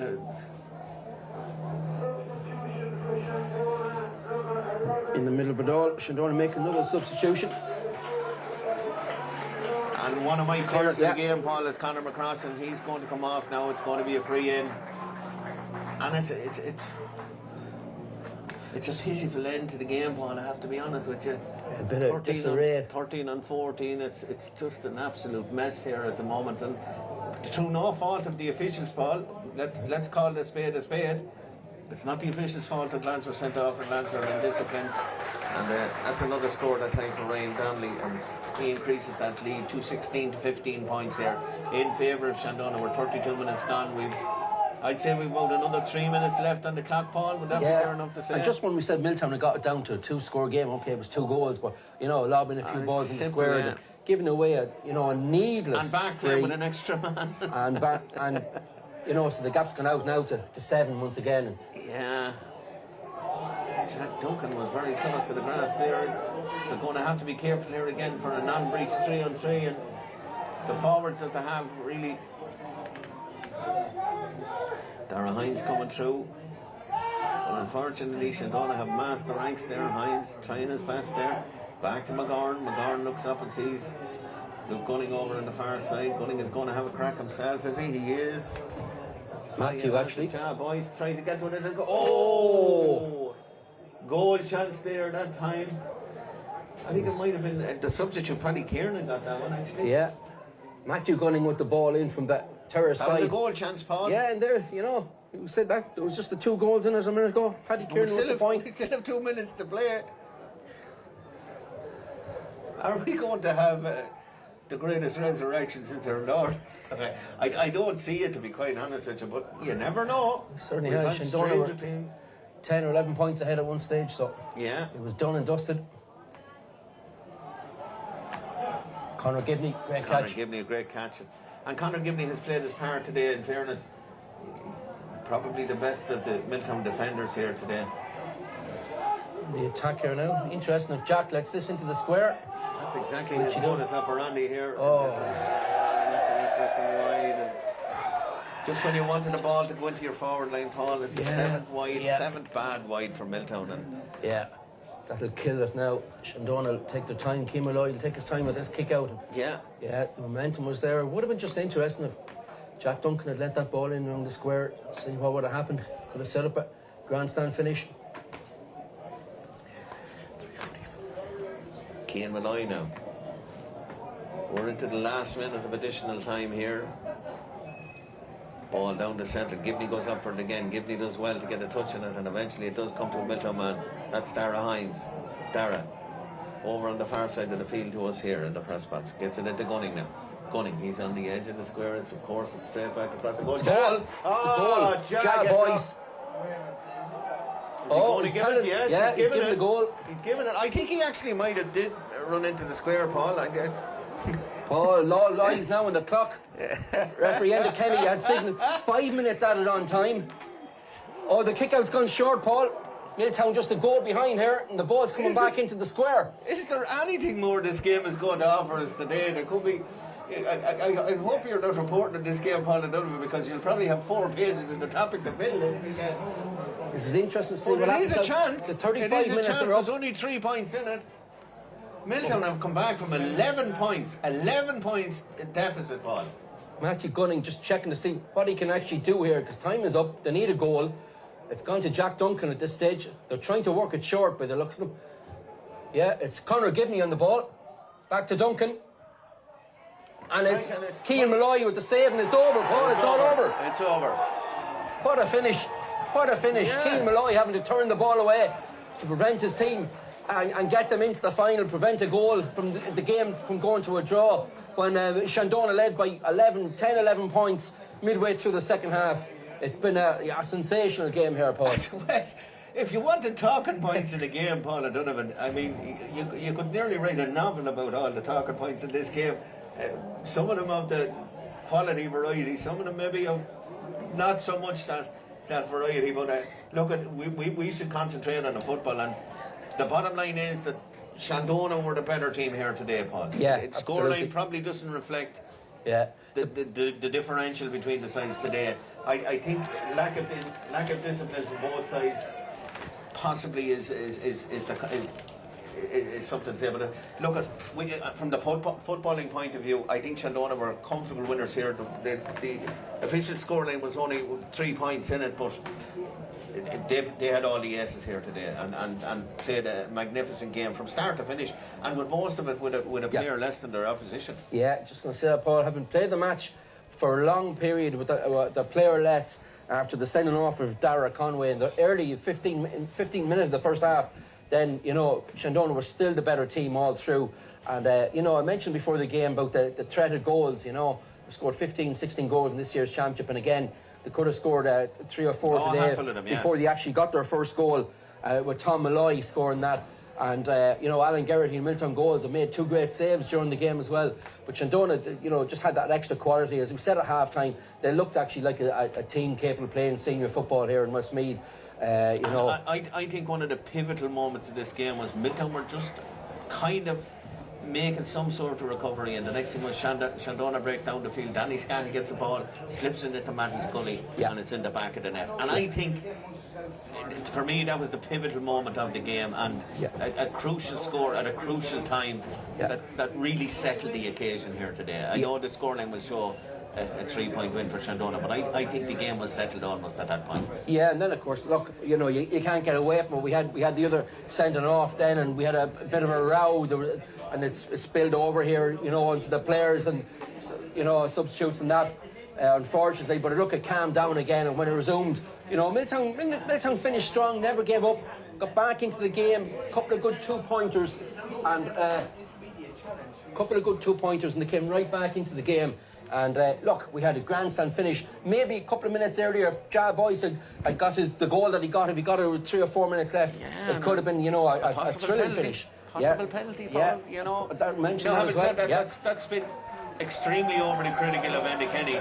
And Andy Kenny, I thought, in a game that wasn't easily handled, I thought Andy Kenny was exceptional, Paul. Very well. I have to say that, you know. So Shandonagh threw now. If we're critical of him, we don't mean to be in that regard, but I thought overall he did a great job on it. Did very well. He wasn't helped by the players, it must be said.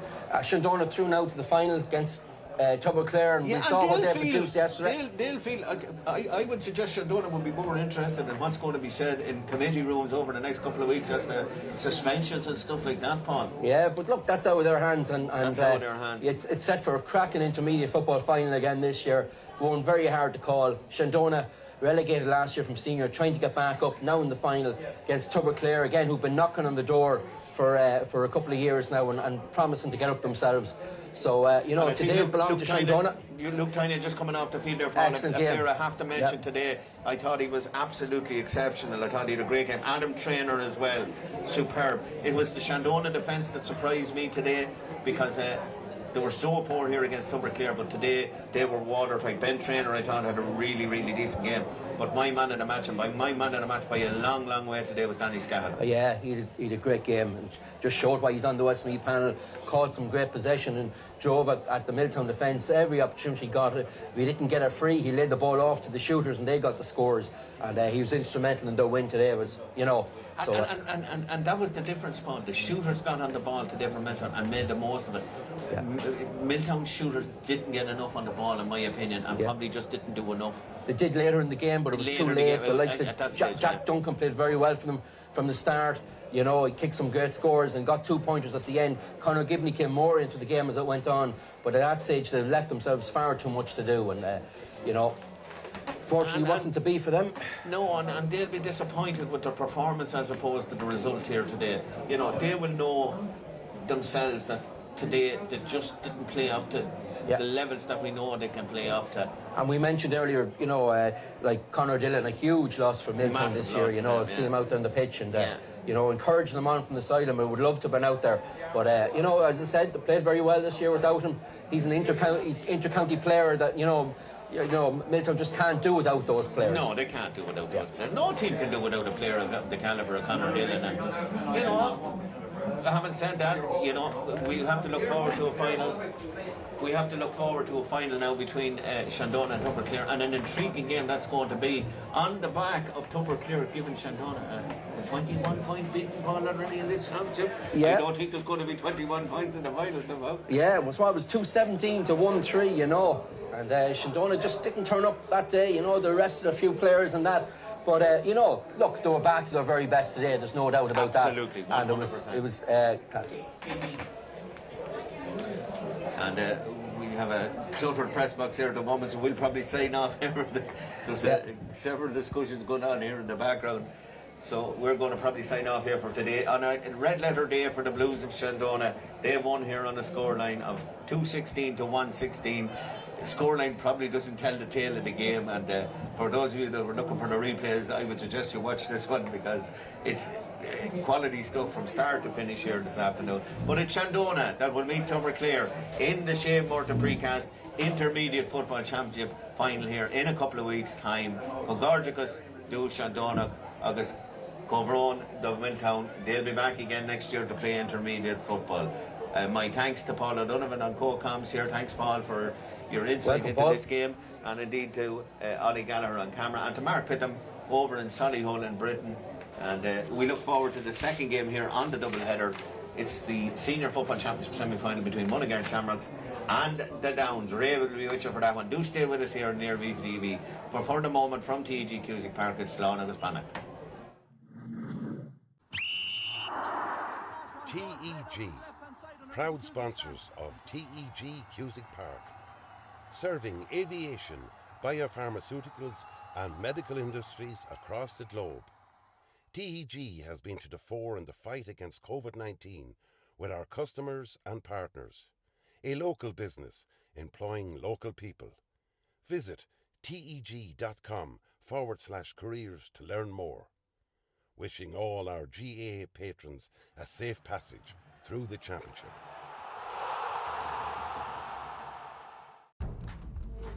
Seventh Coaches, proud sponsor of Westmeath GAA Hurling Championships. Clark's Bar, wishing all teams the very best today. MJ Stone Building and Developments, proud sponsor of Westmeath GAA. Cusick Park pitch is 145 metres long. Imagine 3 of these bridge beams would make up the length of the pitch. Now transport 30 of them from Harney to Kildare. A challenge overcome by a great team with the support of a great community. My name is Pat Barrett, Project Manager, Shay Murtagh Precast.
TEG, proud sponsors of TEG Cusick Park, serving aviation, biopharmaceuticals and medical industries across the globe.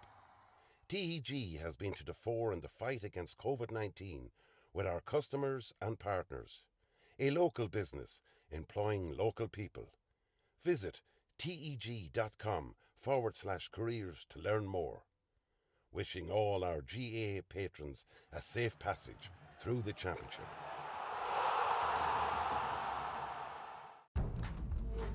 Seventh Coaches, proud sponsor of Westmeath GAA Hurling Championships. Clark's Bar, wishing all teams the very best today.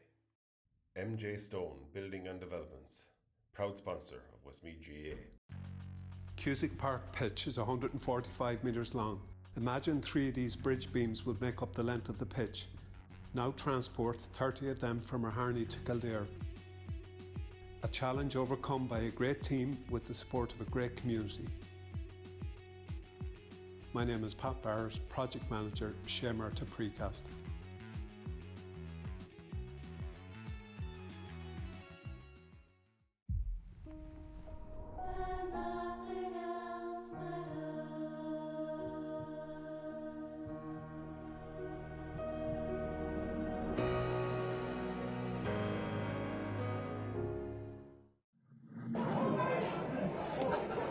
Good afternoon, viewers. You're welcome back to TG Cusick Park.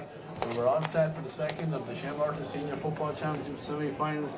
This time, dear neighbours, the Downs against Mullingar Shamrocks. I'm joined co-commentary today by Alan Mangan. Alan, the first question I just asked you off camera: have we the potential of an upset here today? I'm not too sure that we've a potential of an upset, but you'd like to see a good game happening, Ray. I think it's building blocks for Micheál Burke and this very, very young Mullingar Shamrocks team, and then you go down the other end and the Downs probably haven't won as much in the last 3 or 4 years as they feel themselves as a club. They very should have. So the pressure's all on the Downs. They're mad favourites to win this game. Everyone's expecting Downs win, and if they can, if anything other than that, it's going to be a massive upset. But listen, Shamrocks aren't going to come in here, Ray, just making up the numbers. They're going to really, really go full whack for this game and hope that they can come out the right side of a result and have a surprise like we sort of had yesterday as well. Yeah, and Mullingar have been a little bit of a Jekyll and Hyde team. They've been impressive in some of their group wins, and then they've been absolutely abysmal. I think even Micheál Burke would agree with that. Like that, they have been very poor. So today, it's a day for dying with your boots on. It's opportunity. They know if it's a defeat today, it's goodbye to the year for them. So, I expect that they will come ready for it and maybe getting confidence from how that game finished yesterday. Yeah, absolutely. And listen, I suppose if you ask me, Micheál Burke, what would a good year be for Mullingar Shamrocks this year, he'd probably say if I'm in on a 2 or 3 year term, I'd like to get to the semi-final in the first year and then maybe a final year after and then try and win it on your 3rd year or something like that. So I'd say they've hit the goals that they've made out for themselves as a management team already this year. But then you don't come to a semi-final just making up the numbers. When you're in the semi-final, anyone can win it. It depends on how tuned in the Downs are, what way the game goes, whether you get a couple of right decisions or wrong decisions going for you or against you. Little things like that decide semi-finals at the best of times, and county finals for that matter. But listen, it's the Downs to lose if they can stay fully focused and keep playing the way they have been playing. But it's also a dangerous way to come into a match where you've been playing very, very well and everyone's expecting you to win, and you're going into a game against a team that are mad hungry, very young and very, very fit and physical as well. With that, Adam, we'll have a chat with our viewers on who we can look forward to seeing today here. And I suppose I'm going to start with the number 13 on the Downs end, and we just refer to him as Luke now, and everyone knows who we're down with. That's Luke Loughlin. He's been outstanding throughout this campaign for them.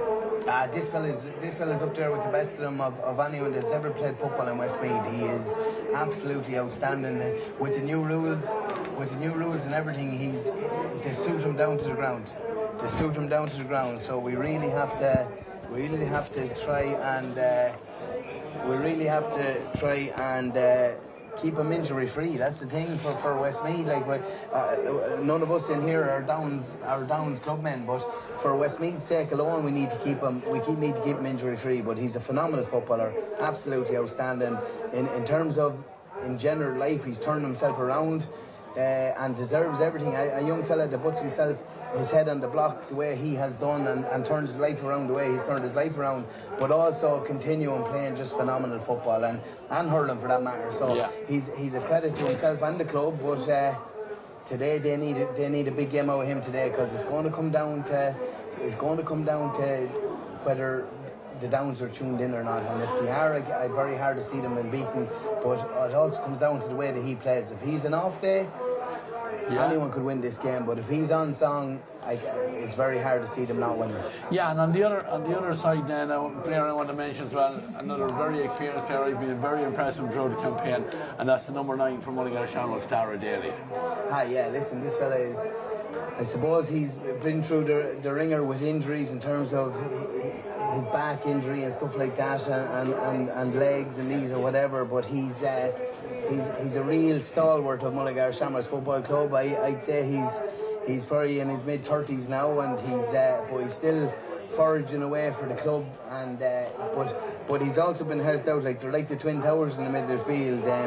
You have Shane Ormsby out there with him, and I think in the quarter final, I think Shane Ormsby won maybe 6 or 7 of the last 10 kickouts. He won them clean in the middle of the field, and I'd say when Gary Castle go back and do their video analysis on the quarter final, they will be saying to themselves, do you know what? It was him catching the balls that made the difference. So listen, Dara Daly has been a phenomenal servant to Mullingar Shamrocks, and for them to win today, they'll need him to be absolutely at his best. Yeah, and 2 players that are going to mark each other now, Adam, I would expect, and that's number 7 Brian Gearan for Mullingar Shamrocks and number 10 Kevin Sullivan for the Downs. Again, 2 players part of the county team for last year, this year, whatever will last the last county season. So that'll be an interesting battle. Gearan would like to attack, but Kevin Sullivan, I think, has really developed into an outstanding footballer. Absolutely, and I think this year with Westmeath, it sort of made him. He was very, very good for Westmeath all year. He was putting himself about in a thankless position wing forward in terms of getting up and down that line. But he's going to have his work cut out with Brian Gearan. I think Brian Gearan will be trying to put him on the back foot. And if they can put him on the back foot, we have that's one of the big pluses that the Downs have. They'll be quenching a fire there. But listen, the Downs have a lot of firepower up in that forward line. But I would have to say that Kevin O'Sullivan and Brian Gearan, that duel is going to be one that might decide the match. Yeah, and I'm going to throw another name at you. He's a man who's been outstanding throughout the year for Mullingar, especially with his 2-point shooting, and that's the goalkeeper Ross Caroon. Yeah. Ross will be involved, I'm sure, today. He'll get opportunities to come forward. I'm sure he will, and I think he scored one of the last 2 pointers that Mullingar Shamrocks scored in the game a couple of weeks ago. He's a great thumb for ball off the ground, and with the new rules and that 2-point arc, it's essential that if you get a free inside the 45 and it's outside the 2-point arc, that's essential that you score them. It's a 4-point lead now with 2 minutes to go. It's not really a massive lead like it was 2 years ago. It was a big lead, but now it's just one of those leads that, geez, if we give up a 2-point score here now, we're only one score from being back to a draw. Right, well, with that, Alan, we'll give out the team to our viewers at home, starting with the Downs team first of all, and then I know with their goalkeeper number 1, Trevor Martin. The full back line, Ian Burke at 2, Charlie Drum at 3, and Peter Murray at 4. I think we're just going to break for Ron Levine and we'll continue the teams then.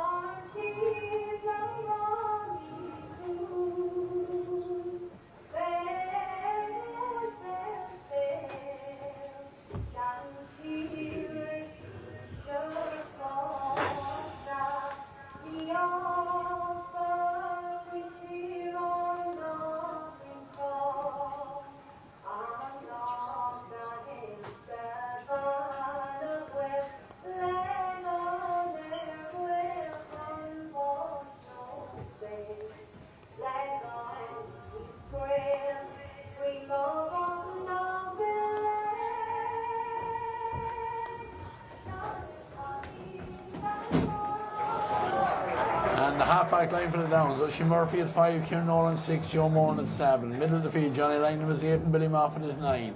Half forward line, Kevin Sullivan at 10, Ian Martin 11 and Lorcan Mullen at 12. And an inside line of Luke Loughlin at 13, Dean Egerton at 14 and Tom Shute at 15. Mullingar Shamrocks start with Ross Caroon in goals, Adam Glynn, Dylan Matthews and Mark Evers the full-back line. Brendan Riley, Killian Daly and Brian Gear as the half-back line. Midfield is Shane Ormsby and Dara Daly.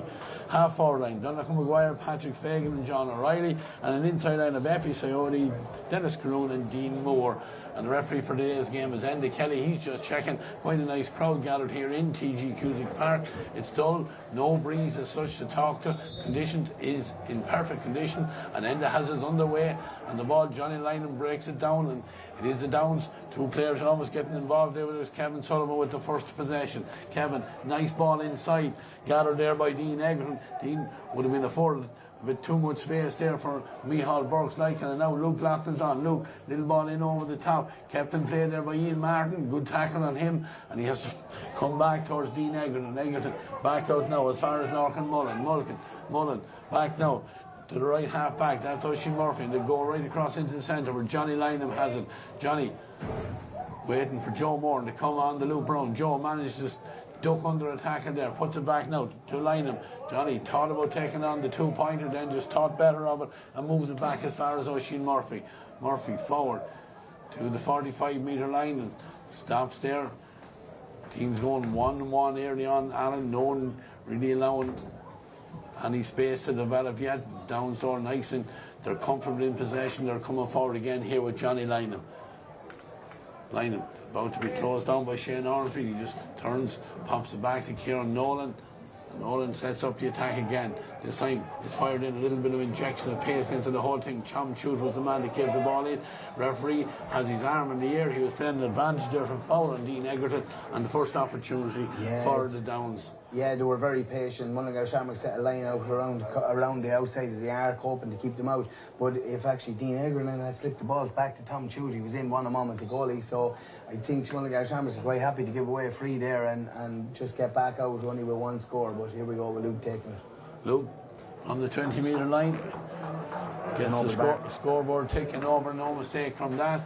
Just less than 2 minutes gone for the opening score. First kick out coming for Ross Caroon. Mullingar really on and haven't got their hands on the ball as such yet. The Downs, you know, they're very, very comfortable, every one of these players. They're all comfortable on the ball. They're long enough around now as well. Brian Geared as well to reach high there and managed to keep the ball away from the Downs here in Killian Daly. Remember, he started wearing the number 19 jersey and he gives it on to Shane Ormsby. Ormsby looking for Dennis Croon. It's a peaceful pass to Croon out in front of his man. His man is Charlie Drum, gives it back in and the shot comes in from John O'Reilly. And John with a lovely response from Mullingar Shamrocks. Nice play with him. Lovely ball fired in by Shane Ormsby. Dennis Croon showing all his experience out in front of Charlie Drum. Well, the good thing about Dennis Croon is he will show all day long and he can contest it anyway. He can contest it low, high. He won it well. I tell you what, there was no lack of confidence there in John O'Reilly shooting. He turned and he was having to go straight away. A great score.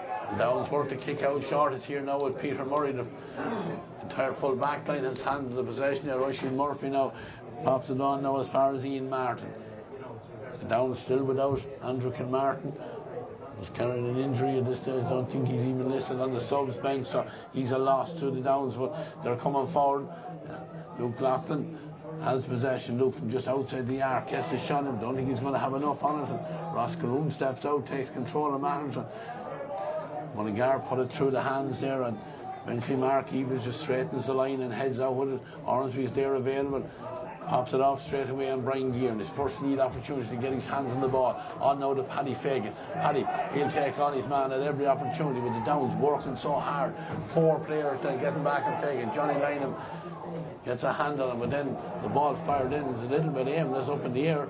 Dennis Croon went high, got a touch on it, but can't get it into his hand, and the Downs break, and they break at pace now. Tom Shute, he's wearing the number 15, but he's certainly gone out of the full forward position, and he's allowed them to keep tracking with it here. But Good tackling there by Brendan Riley, just halts that attack for the moment. The Downs have it, they're pushing right up. Johnny Lynham is sitting here on the 65-metre line as they try and stretch the field from one side to the other. Johnny just carries it in and Luke says, I'll take it. Luke being shadowed by Dylan Matthews. Matthews has been outstanding in the championship so far for Mullingar Shamrocks. And Luke just very slowly and very confidently just rolls the ball back out to Charlie Drum. The Downs hold 3 men back and they go now from the right hand side right over to the far side where Billy Moffat now carries it forward. Hold possession. Back in. Johnny Lynham just looking around. Downs going man to man here. Johnny Dara Daly trying to force a mistake there. Downs very, very comfortable. Kieran Nolan always available to take a pass. Moves back. Luke tries to make a little run, tries to draw a little bit of space, but he takes the one, then punts a little ball through the gap here where it's taken on the turn. But again, good structure from Mullingar Shamrocks. But Luke trying to get away from Matthews. He'll try and keep him on his right foot if possible. They do well to hold it up. And Dean Egerton, Dean back out now as far as Kevin Sullivan. Sullivan has Johnny Lynham just outside the arc. Johnny back now to Tom Chute. Tom from a standing position pops it off now to Dean Egerton. Dean says we have enough of this lateral play and he fires it in, but unfortunately for Dean, not a target. First wide of the game after 5.5 minutes. Yeah, you'd have to be very impressed with Mullingar Shamrock set up. They're really pressing. They're trying to just press on one side and maybe the side that the ball isn't on, they're dropping lads off to make sure that they can't get that pass in into the small D. It's impressive. Whether they can continue this going now for 60 minutes, it's going to be tough. But you have Killian Daly gone to the middle of the field wearing number 19. He's picking up Billy Moffat. It looks like he's after tracking him everywhere that he's went. So that might be just a change that we haven't seen. Yeah. Brian Gearan has possession from Mullingar to kick out, and then Paddy Fagan just comes forward, lays it off now to John O'Reilly. John with 1 point to make that. 2 points for John O'Reilly. Yeah, another good score. And just earlier on, Paddy Fagan did the opposite to that. He wasn't one bit patient. He took a silly shot trying from an awful distance. That time he attacked the space and he popped it to John O'Reilly on the loop. And that's 2 scores for him. It's a great way to start. It's a great way to start a semi-final for a young man. Yeah, Downs work the kick out short again. And they have possession here, very, very close to the sideline. And they're trying to... Yeah, the call there was of a throw ball.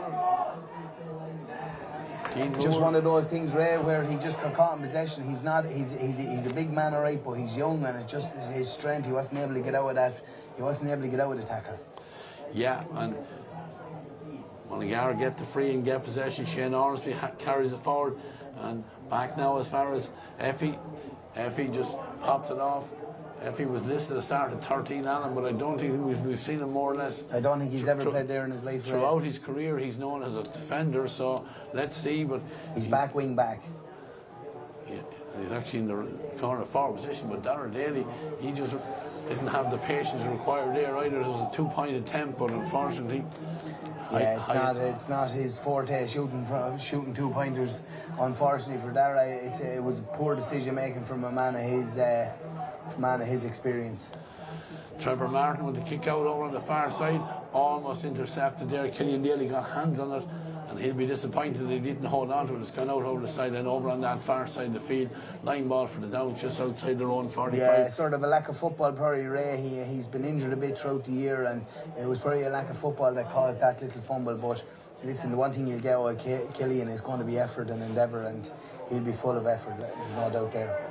Yeah, the Downs are breaking here now with Ian Martin with a chance to come right down the centre. Shrugs off one tackle, pops the pass off. Dara Daly did well to track back there.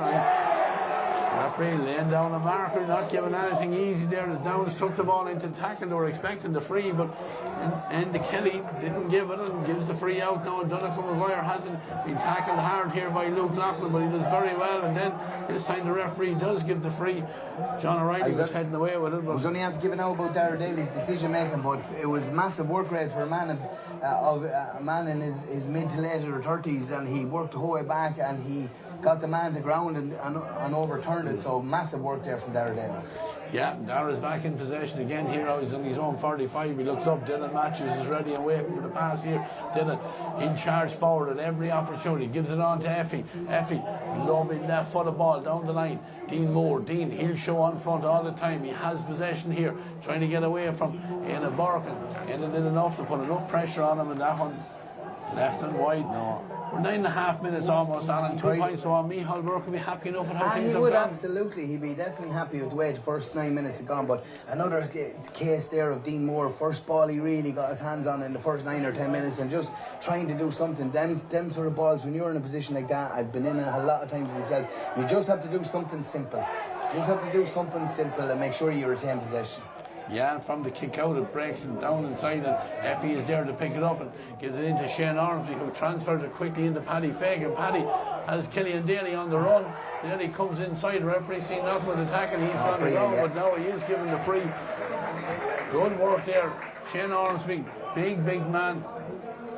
The good thing about Ormsby is he's as big and all as he is, he's actually great feet. He's a really good passer of the ball.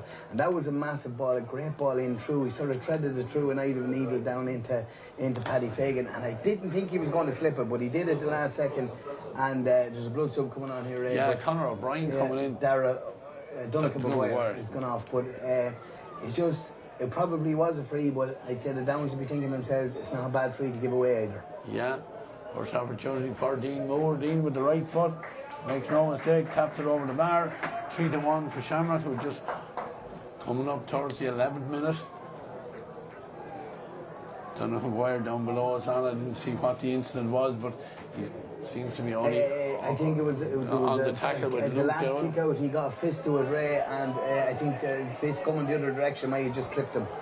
Yeah, there's a tussle here between Kevin O'Sullivan and Effie. Effie this time commits the foul, and then it was a silly free to give away because he's going to bring it forward 50 metres now, and when you bring it forward 50 metres, it just gives Luke that opportunity to go for a 2-pointer. Yeah, and all the good work could be gone now with just one kick of the ball here, and it will be a big kick. It's right on the 45-metre line, so Luke suiting the left-footed kicker probably will kick it from the ground. On the ground, Ray. It's not an easy kick against any bit of a breeze that's there. It's against them, not that much now, but it's still not an easy kick out of your hands. And I think he'd won just tap over free a few minutes ago, but this is way more difficult. But at the same time, it's for 2 points. Yeah, it's a chance to tie it up as we head towards the 12th-minute mark. See Donnacha McGuire getting ready to come back on.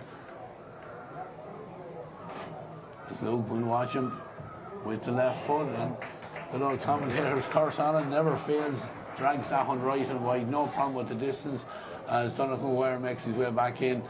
And the thing about missing them frees, Ray, as a free taker, you just have to forget about them. And I'm pretty sure he's mentally strong enough to just forget about that. It's one of those where you just have to, this is a sort of a pot shot, let's have a go. If it doesn't work, off we go again. Yeah, Conor O'Brien replaced by Donnacha McGuire, and blood sub there as the Downs pick up the breaking ball. Peter Murray involved in it, and chance here now for Kevin Sullivan. Pops it on as far as Dean Egerton. They recycle it back into centre where Oisin Murphy gives it to Ian Martin, and they move it now to Johnny Lynham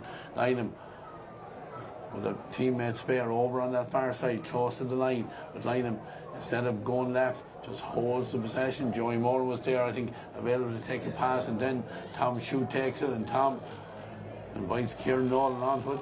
Nolan not renowned for taking the shot, and again he was patient, just pops it back to Tom Malloy. Tom with a little bit of pace into that one, gives it off to Ian Martin, and Ian Martin very economically just taps that one over the crossbar.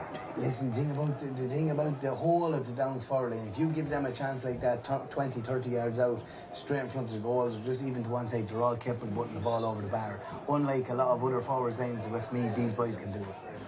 Yeah, no mistake there when he got the opportunity there from the right foot of Ian Martin. Ross Caroon is going short with the kick out, picks out Mark Evers, and Evers has passed. Oh, good job. Dylan Matthews is as tall as he is because he needed every inch of his body there to get up and get that ball. He did well. Pops it off here now to Brian Gearan. Gearan, ball just knocks it ahead of himself, and then he's gone on to it straight away. Driving forward. He's in across the 20-metre line. Has Dean Moore there first aboard. Dean blocked from coming back out, so he's forced to head into the corner and does very, very well to come back out, but as he was about to lose possession, just flicked the ball out a little bit aimlessly, and Kevin Sullivan tracking back. There's an awful lot of good work for his side and turns possession over. In fact, that was Oisin Murphy, I think, that did it that time. And the Downs are on the move again. The new ball given forward. Joe Moran has gone forward. Joe into Luke Loughlin. Luke on the attack here. A chance goes to ground. Referee, I think he's going to give it back for the initial foul, which was outside it. There's an injury to one of the Mullingar players in there as well in that whole incident. But Luke shows what he was capable of then. If he got away from his man there, he certainly had nothing on his mind, only goal. Yeah, no, he's one of those. He's one of those lads now. If you go number 4 is down injured, it looks like a bad injury. It looks like his ankle. It's not a nice looking injury now. But listen, if he goes down, they were right to give away the free. It could very easily have been a penalty, though. It was just outside the. Yeah, I think the initial foul. Yeah, but I think he was nearly fouled again inside it, which should result in an advantage. It should possibly result in a penalty. But listen, an early semi-final like this, it's not too easy to give a penalty like that in the semi-final. So the referees, I have said, the referees in the county this year so far have predominantly been very, very good. And in fairness to Enda Kelly, he's one of the best ones out there. And yeah. He's played the game at highest level as well. He's played in a lot of these senior semi-finals with Castledaly, so he knows exactly what the players are going through at the minute.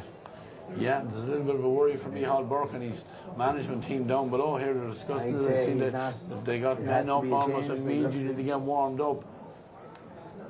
Now Mark Evers, he's a superb player, cornerback now, I think, and I hate to see this coming up, and it looks like it's an ankle injury. You got that one fairly right, but they're coming with a stretcher for him, so a substitution imminent here for Mullingar.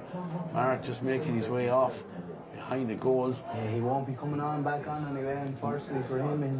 His day is done by the looks of things. Mullingar have a few options, Alan. Just looking, they're calling Jordan Moore down because they listed Effie to start at, corner forward. But they're Killian Daly playing sort of wing forward, dropping into midfield. So I'd say they'll probably bring Killian Daly maybe back to wing back, and then push someone back in and bring on Jordan Moore out bring him on in the forward line. And in the meantime, Luke has just tapped that one over the bar. We're tied at 3 with just 16 and a half minutes on the clock. Mullingar haven't made that change yet. They're obviously just nice and making sure that get things in order. Not in any rush yet to make that substitute, so they're down a man. Mark Evers is on the ground in there beside the post. Ross Caroon has it underway as he hangs one out into the centre. Broken down very well by Kevin Sullivan, but swept up there by Brendan Riley. Riley on now to Shane Ormsby. Ormsby goes across into the centre where there's a chance for Dylan Matthews to go marauding down the field. Lays the ball off to his right hand side where Darragh Daly fires it in. He's asking an awful lot of Dennis Caroon. Is Dennis going to keep it in play? Yes, he is over on the corner. Dennis stands up his man then, and hit coming in there on the It looked like he got hit in the air there, eh? Yeah, it didn't look fair to me. Killian Daly, the man that took the hit, but Enda Kelly seen nothing wrong with it, and the Downs get back possession, and a bit of a loose pass there for Johnny Lynham. Johnny did well to reach up and control it, and now they're on the attack. Takes on his man, he's gone round Brian Gear, and the arm is in the air, so there is going to be an advantage here, and it will come back, Just looking back at that replay, Ray, up here at the far end, it looked like Killian Daly was hit in the air, which was sort of could very easily have been a free in. And down the other end, I thought John Lynham took a lot of steps to that ball, but probably was being fouled at the same time. But if Luke had actually got the little flick on, someone was in over the top. I'm not sure who it was Dean Egerton or Tom Chute were in if he got the little flick, but lucky enough for Shamrocks to got a hand in. Yeah, it's going to come back for the free. Just Kevin Sullivan is it that's taking this one, comes forward, gets great height into it, but unfortunately doesn't have the accuracy. That one pulled badly left and wide, and just while that was about to happen, Jordan Ward came in, number 17, and I think it is kind of as I said, Alan, Effie seems to have gone back into defence there now, so they're playing McKillian Daly actually in a full back. He's gone in on Dean Egerton in a full back. Effie staying out in the wing. Dylan Matthews is picking up Luke, and the other corner we have Adam Glynn is picking up Tom Chute. Yeah, from the kick out, the Downs pick up. Scrappy ball there now, and a chance for Joe Moran to come forward. Joe quickly into Luke, continues on the run. Luke gives it back to him. Moran goes back to his left. Chance for Ian Martin. Oh, brilliant save there by Ross Caroon. Ross kept his eye on the ball there. Thought there was a foul there on Adam Glynn as he was trying to come away with the ball, and he's been made work very, very hard here. Killian Daly's over there helping him. It's gone very close to the end line. Has it gone out over the end line? The umpire doesn't know what it is. We're waiting on a signal. They're all pleading for it, but he hasn't put his arm out. I think he's going to depend on the referee here to make his mind up. The umpire hasn't a clue whether it's a 45 or a wide ball. I think he's going to be told by the referee what it actually is, a 45. Yeah, and I think it's probably the right decision, but certainly ferocious tackling there by the Downs attackers there to make sure that Mullingar couldn't get out of that corner. It was a great goal chance, but the minute in fairness to Shamrocks, they got enough lads back. I thought that Joe Moran should have possibly pulled the trigger himself, but a great save from Ross Croon. But the thing about the Downs, if you see that one, the minute the goal chance was finished, they had three lads just following the ball and really working like as best as they could possibly can, and did end up getting a 45 out of the turnover. Yeah, they went short for the 45 and played around here and lost a little bit of ground, but then great move forward there by Oisin Murphy, and he's well picked out, and Oisin just stands and it's over the bar. Oisin Murphy, the wing back, coming forward there. I think there's some supporters here in the ground thought that one was into the net, but do you know, brilliant pass from Ian Martin though. He sort of spotted him over inside on his own, and great ball in, and he was sort of, I think John O'Reilly had sort of switched off and just let him in behind, and it was a great score. Yeah, 43 for the Downs. Almost 21 minutes gone. It hasn't really sparked to life as such yet, Alan. The ball fired out here. Dean Egerton has it and trying to make a bit of ground, and then too many steps. They're not playing the ball, and free for Mullingar. Shane Orton just settles down, pops it sideways as far as Paddy Fagan. Paddy has Darragh Daly, but Dennis Croon there pointing to use Daly. Instead he just holds on to it, gives it back to Ormsby, and he now puts it on as far as Daly. Daly looks up, and coming out from the corner forward position is Jordan Moore. Jordan lays it off quickly and then takes the return pass to move it back as the Downs set up their defensive structure, and Daly goes route one, knowing that Dennis Croon is in there, and Croon gets a fist on it. Oh, Jordan Moore just about a yard short of getting on the end of that one there, and the Downs mop it up here now, and they have it with Larkin Mullen over on that far side. Mullen to Johnny Lynham, on now to Ian Martin.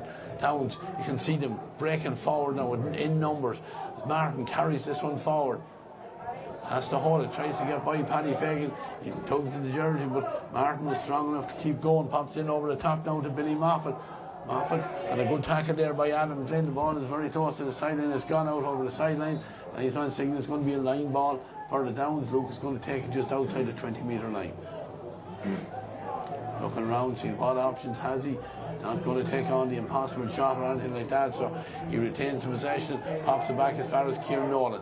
Nolan has his left half back, Joe Moore in support. Joe, he'll come forward at every opportunity. Luke is there again, throws a dummy and holds the possession, takes it on the loop. No, he's just inside the 40-metre arc, fires that one in. And that's a fabulous, fabulous score there from Murtagh. Oh, brilliant score. And to be fair to Dylan Matthews, he actually could not do any more. He sort of stopped him from pulling the trigger on the top of the D, stopped him again just a little bit outside that, and just couldn't get to him. And it just goes to show, if you give this lad an inch, he'll take a mile. Yeah, 5-3. Ross Caroon again, ready with the kick out. Ross has a look this side. Fires it out, we see it spinning in the air. Was there a push in the back? And Shane Orton, yes there was. And the Kelly right beside matters. Dennis Caroon has fired this in as far as Jordan Ward straight away. Ward gets it back hard and foul. I think it was a trip on him more than anything. Charlie Drum and Peter Murray, both of them there on the Shamrocks man. He was outnumbered 2-1. A little bit of an unnecessary free there, but again, good showing. Charlie Drum is an inter-county back. And the thing about it is, and I just think at club level you can't tackle the way you can tackle at county level, unfortunately. And it's a little bit unfair in them, but at the same time, other players around the county and in every other county in the country are unable to take the belts that some of these lads are able to take. But at county level that wouldn't be free, but unfortunately he sort of hit a man that's an awful lot smaller than himself physically, and it looked a free. Yeah. from there's nothing free. Dean Moore has tapped over his second point from free, so we're 5-4 as they tussle for this ball. Killian Daly, great catch by Daly. He went high, claimed the ball, gets the mark, fires it in. Dennis Croon caught a little bit on his heels there, but it might still work out because Dean Moore is on the breaking ball. But great tackle there from Charlie Drum that time. He used his experience and his strength there. He's a big man, reached in there and just dispossessed. Dean Moore is clean as a whistle, and now Charlie is on the way forward again. He's halfway between 45 and 65. Just slows down because Luke comes out. Dylan Matthews trying to get in close, and Dino was kind of blocked off making the tackle there, but the Downs moving forward now, and Ian Martin is hit it. Ian is leaning, but I don't think it's going to come inside the post. Wide number 4, I make that for the Downs. 24, almost 25 minutes, 5 points to 4 in favour of the Downs. Brilliant tackle down the far end. It was a breaking ball that Dean Moore came onto very quickly, and if he had got by Charlie, God only knows, but Charlie got a massive tackle in just to turn him over. Yeah, Ross Caroon ready again with the kick out. Clock tips the 25-minute mark. Ross, a little bit lower trajectory on this one, but the most important thing is he finds a teammate in green jersey, and that's John O'Reilly. With John, gives a loose pass inside now, and Luke Loughlin has it. Luke is going to wait and take the free. He knew he was being fouled there, but again, worrying for the Mullingar Shamrocks. Well, I see Killian Daly has gone back in there holding his shoulder there on that one, but a little bit of sloppy play there by Mullingar. They had possession there, and you know, possession is so vital in all these games. You turn over to the Downs and they will punish you. Just John O'Reilly trying to get rid of it a little bit sooner than he probably should have, and Oshie Murphy got in to cut out. And to be fair, Luke, he caught Luke straight away, and good score there. It was one of those kicks. The wind must be a little bit stronger than you expect, because that was a 2-point free that you expect Luke in most days. He put that over the bar, but listen, we don't know what it's like out in the middle of the field there. I see some flags are blowing like mad, and others aren't really blowing at all, but he made the right decision there, maybe, and giving it to Kevin O'Sullivan, and it was a good score. Yeah, but I think Mullingar mentors will be disappointed with that, because Ross Croon will just get back down the side, because Ross is giving a bad kick out here now, and Tom Chu trying to capitalise, shovel passes one into Luke, and Luke from a very narrow angle fires it over the bar. Point number 4 for Luke, but I don't know where he was going with. Don't know where he was going.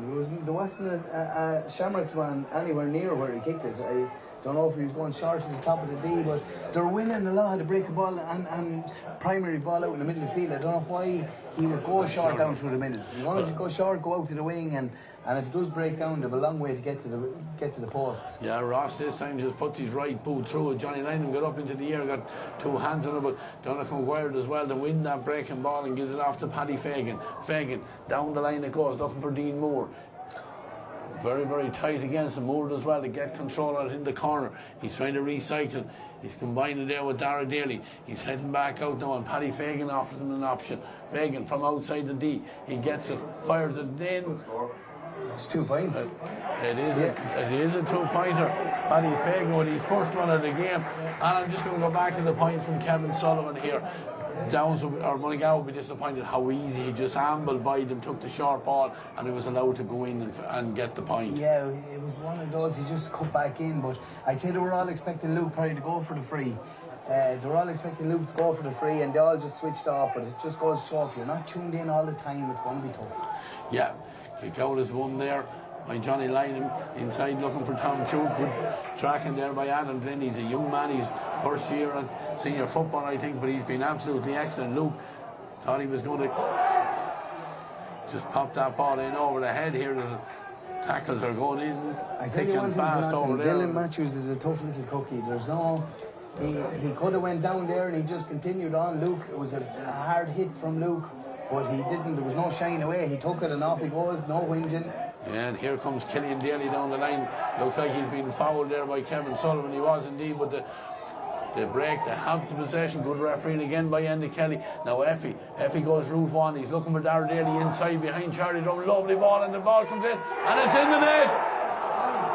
Oh, that's a fabulous goal. I think it was John O'Reilly, was it? No, it's going to be his brother even. His brother, yeah. His brother, Brendan, that came forward from the wing-back position. it seems to be a tactic for Mullingar. They're going in high with balls early and quick. And that time, Darrell Daly was inside. He caught it, he caught it behind Charlie Drum, laid it back out and opened goal the game after 29 minutes. A great time to get it from the kick out.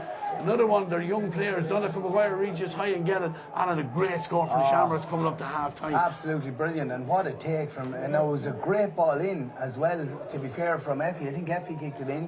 It was a massive ball in, but what a take, and even better again was the quick hands. The hands were so quick to Brendan Riley and like his father did many a time for Mullingar Shamrocks a few years ago, it ended up in the net. Yes, it is indeed. Kick out here now is with Brian Gear and Mullingar just trying to run it down. There's going to be additional 2 minutes, it looks like, of additional time for the official signal.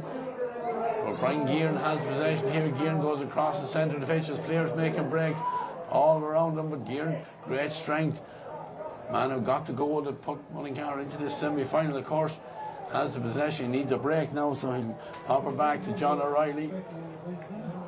Riley on now to Paddy Fagan. Mullingar almost getting in each other's way, but Fagan, his experience, he shows good strength. He just goes to the ground with a hold on to the possession.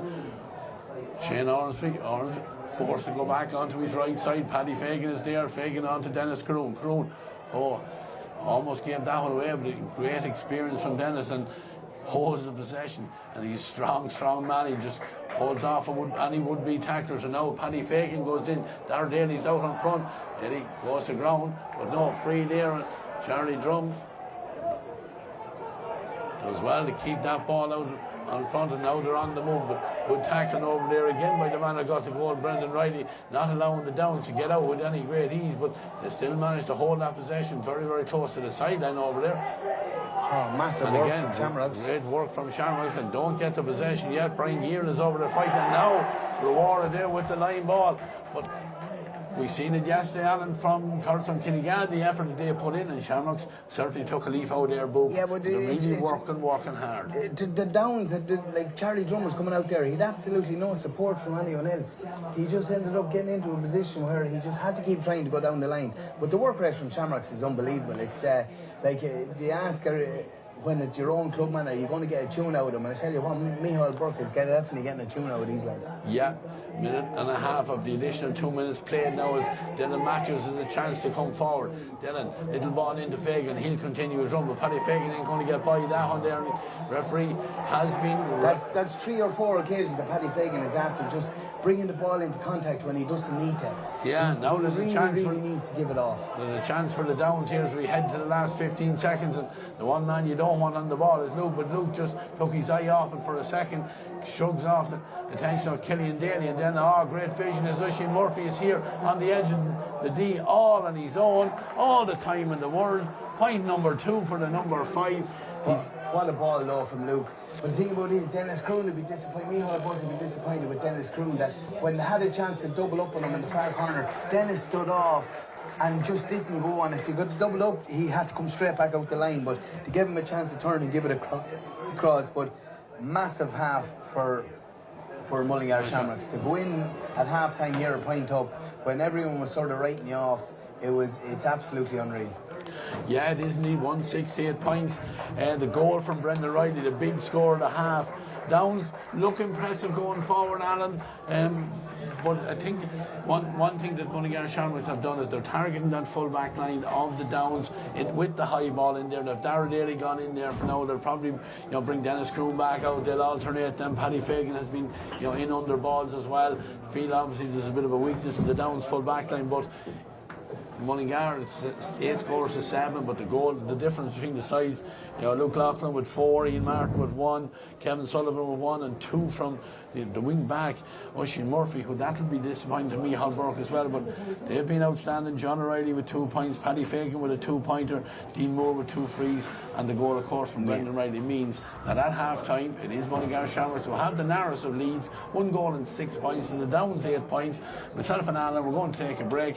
We'll be back in good time for the second half. Join us then. TEG, proud sponsors of TEG Cusick Park, serving aviation, biopharmaceuticals and medical industries across the globe. TEG has been to the fore in the fight against COVID-19 with our customers and partners. A local business employing local people. Visit teg.com/careers to learn more. Wishing all our GAA patrons a safe passage through the championship.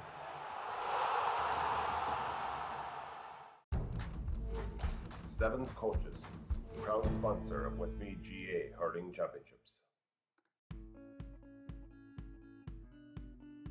Clark's Bar, wishing all teams the very best today. MJ Stone Building and Developments, proud sponsor of Westmeath GAA. Cusick Park pitch is 145 metres long. Imagine 3 of these bridge beams would make up the length of the pitch. Now transport 30 of them from Harney to Kildare. A challenge overcome by a great team with the support of a great community. My name is Pat Barrett, Project Manager, Shay Murtagh Precast.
back to TG Cusick Park. Both sides on the field as we speak. Mullingar is second out, the Downs already out, and as Alan Mangan said, Downs probably got a little bit of a fire lit under them by the management at half time. They'll be disappointed to go in behind 168 points. The goal, of course, from Brendan Riley on, the big score of the game, but don't see any other changes on either side. Brian Gearan is going into centre back here, Ray. Going into centre half back. Effie's one side, Brendan O'Reilly's the other, and then Killian Daly's back in full back on Dean Egerton, and you have Dylan Matthews and Adam Glynn playing inside. Picking up Tom Chute, it looks like. Yeah. Paddy Fagan's gone over to the middle of the field. He's gone. Shane Ormsby's gone to centre forward. But let's see. Tara Daly goes high with Johnny Lynham. Two big men. Daly goes to ground, but the referee sees nothing wrong with him. There's a bit of contact, and Kevin Sullivan picks up the breaking ball. Heads towards the 45. Carries it forward, looking for somebody to make a run. Tom Chute is there beside him. Chute on the loop around, takes the shot, fires it in, and we're level inside the opening 20 seconds. Yeah, it was. Listen, Dara Daly would be disappointed that he didn't trap the ball out here, but in fairness to Kevin O'Sullivan, he got in and he laid it off, and it was a good score from Tom. If he actually pulled the trigger a second or two earlier, he could have been. I suppose he was well inside the arc by the time he kicked it. So. Yeah, Ross Caroon has fired this kick out into the centre. Great field in there by Kevin Sullivan, but he called the mark, so he just gets up, takes it quickly, pops it back as far as Kieran Nolan. Nolan sees a little bit of space ahead of him, so he's gone charging forward. Pops it over the top to Joey Moore. Joey trying to get away from Donnacha Maguire, a little shovel pass inside. Tom Chute was kind of caught on his heels there for a second. It's back now with Ian Martin. Ian inside here now to Dean Egerton. Dean's a little wild with that one as he kicks it high. In fact, it even misses the net, and it's gone out into the car park at Dunstores. They're the type of things that the Downs want to cut out of their place, like taking silly pot shots from under pressure. Like they're grand shots if you're under no pressure and you have a couple of seconds to set yourself. But if you're under any sort of pressure at all, they're not shots to be taken on. I see Niall Mitchell warming up now, so that's going to put a bit of a boost on the Downs men. Kick out is knocked down very well by Donnacha Maguire. I think he knew exactly what he was doing, and picking up the break was Brendan Riley. Riley back to Maguire, who gives it on now to Gearan. Gearan, soling it forward, gets a call from Effie then just to takes it off him, and Effie combining with Gearan again. Gearan dummies and gets away from Dean Egerton. A little bit of space now for the number 7 to come forward. Tries to squeeze one down the line here to Dean Moore. Dean, he's been excellent. He's a great player to come and show for the ball, but he's back out now where they started with Paddy Fagan. Lovely vision, and he sees that Donnacha Maguire is in space. Maguire driving forward. Is he going to take the score? He kicks it high, but he knew as soon as it left his boot that that one was high and handsome, but it was a scoring opportunity there, Alan, definitely for the young man. Yeah, it was a scoring opportunity, and if you actually looked, sort of lifted his head, he had, and went the other side, he had Brendan Riley or John O'Reilly inside him, and he could have just laid it off. He could have just laid it off for an easy score. But listen, he's a young man, he took his chance, he didn't go over, so be it, can't continue on. Kick out was broken away there by Shane Ormsby. Effie in a battle here with a Downs man, and Effie manages to bring 2 players to the ground, still no foul. And the ball is very, very close inside, and eventually it is a Downs man that comes away with, as Oisin Murphy think it was, and they put it through the hands here now. Kieran Nolan on now to Johnny Lynham, and the Downs breaking forward. Lynham with the right foot of ball inside, looking for Luke. Luke takes them to space for Luke Loughlin, bearing down and goes, and what a finish from Luke Loughlin. Oh, what a finish, Alan, as he was going in. Gave the eye, it looked like that he was going to go across Ross Caroon, and then fires it in at the near post. What a clinical finish, with a fabulous ball in from Johnny Lynham. Yeah, great start second half for the Downs. It was great ball in from him, and just Dylan Matthews got caught the wrong side of him and fell, and it's one of those, if you slip or fall against a player of his calibre, you're not going to get back. I think he got by the next defender, Adam Glynn, but he just wasn't really able to. Strength-wise, Luke was in full flow. There was nothing he could do about it. Yeah, and the Downs here he comes again. Driving forward here again, pops the ball in over the top. Ian Martin has it again. Ian Dummy looked like he was going to come back around. Instead, goes in towards the corner. 2 Mullingar men around him. They do well, but they haven't just dispossessed him yet, and they eventually do have it, and they try to take it out of defence. Dennis Groom back very, very deep, carries it forward. Three downsmen trying to get in around it. Dennis needs a bit of support. He has it here from Adam Glynn. Glynn steps by a tackle there from Tom Chute. Back to Caroon again, and Gear is off his shoulder. Just holds the ball as he carries it forward. Has support here on this side of the field where Brendan Riley takes on Brendan with Donnacha Maguire going forward. And he's tackled by Larkin Mullen. Mullen does well. They're trying to slow the play up. Paddy Fagan now, nice ball in front. Dara Daly beaten to it that, and with the ball touched on the ground. Yes, it was. The referee had an opportunity. Andy Kelly signalling exactly what happened. Yeah, he was a little bit unlucky. He probably did touch it on the ground, but he was just a little bit unlucky not to get away with it, to be fair. But see it coming in here now. Ball comes in. Oh yeah, it was just one of those things. It was coming by you. You stick your hand out, you touch it. Fairness, it looked probably from the referee's point of view that was touched on the ground. But listen, it was a nice score for Shamrocks to get, just to bring themselves back into it slightly. Needed the next score after conceding the goal on, and Dean Moore, Julio Blythe curled that one in with the left foot. 2 points between them, 1-9 to 1-7. Almost 5.5 minutes gone in the second half as Trevor Martin launched it down the centre. Shane Ormsby did enough, just got one hand on it at the very end there, and just kept it away from the Downs player. And Mullingar picked it up again, and they're on the attack down that left-hand side. John O'Reilly, John carries it forward, comes forward. Dean Moore, he's trying to get him more and more involved. Give the player slipping there, but Jordan Ward, that time I think it was, that went to ground, but didn't manage to hold that possession. And now there's a chance for Gearan as he drops his shoulder, gets away from one Downs player, carries it forward. He's continued to run on. Looked like he was being held. The referee didn't see anything wrong with it. He's pleading his case over there. The referee is looking at them, telling them to cut it out. And the players with Dennis Caroon here, and Dennis, nice ball across here to Paddy Fagan, a little bit of space. Paddy outside the 45. Thought about taking on the shot. He's carrying it forward. He needs a little bit of support here. He manages to get it in. Paul is in right in the square now. What's he doing? He's awarding a free out, because I was wondering there, because it looked like there was a Mullingar or a Downs man that touched the ball on the ground. When that ball came across Alan, Dara Daly tried to swing a right arm at it, trying to get a punch on it, but couldn't get it. It just didn't come far enough. It was another poor decision from Paddy Fagan though, shooting under pressure. Like even he was probably never reaching the goals unless he really got a good connection on it. Yeah, Larkin Mullen carrying the ball forward here, no one getting to it. He's allowed to come as far as the D, and then almost had too much time, almost gives it away, but the Downs have it again. And now the silly foul there by Effie on, I think, Joey Moore there as he was getting the possession, and it's going to be a free. I'm just looking down below me, and it looks like there's a sub coming in from Mullingar, Conor O'Brien. Yeah, Conor is going to come in wearing the number 90. Mitchell's coming on first, I think, right? Niall Mitchell's coming on for Larkin Mullen.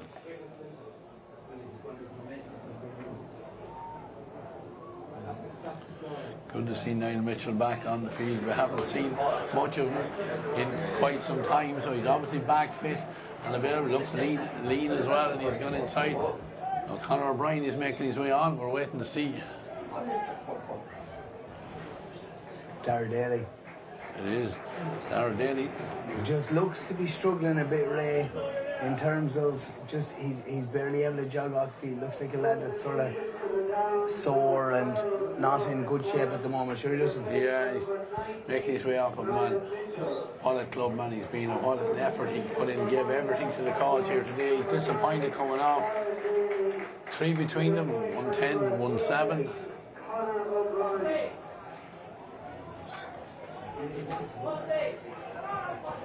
Kick out for Ross Caroon over there.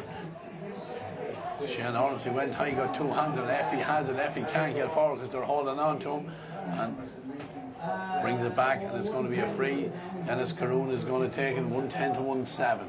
8.5 minutes gone in the second half as Brian Gearan carries this ball forward, lays it back as far as John O'Reilly. John has a spare man this side, gives it to Ormsby. Ormsby back to Riley on the loop, and then they move it here to Conor O'Brien. Conor back in the fray. He's been carrying an injury and he didn't play a lot of the game, but Ormsby comes forward looking at be pulled for taking too many steps there. But Dean Moore trying to put the ball through the eye of a needle there, and Mullingar looking to hold on to possession here. Just need to keep in the game now, and try and get that scoreboard taken over.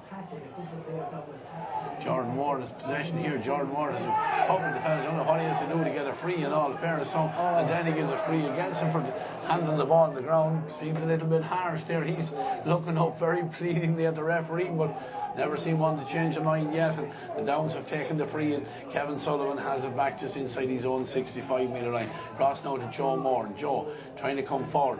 Pops it off now to the centre half forward. That's Ian Martin. Ian moves it left again to Billy Moffat. Moffat head towards the D. Nice little punted ball inside. Tom Chute coming across in front of his man. Spins around, settles on the ball again. The Downs have it now with Luke. Dylan Matthews knows well he wants to get onto his left. Dylan did very well to force him to go across into the centre, but Kieran Nolan lays it off here now. The man got 2 points in the first half. That's Oisin Murphy. Murphy gives it inside here now, and Kevin Sullivan treads one through. A chance here for Johnny Lynham.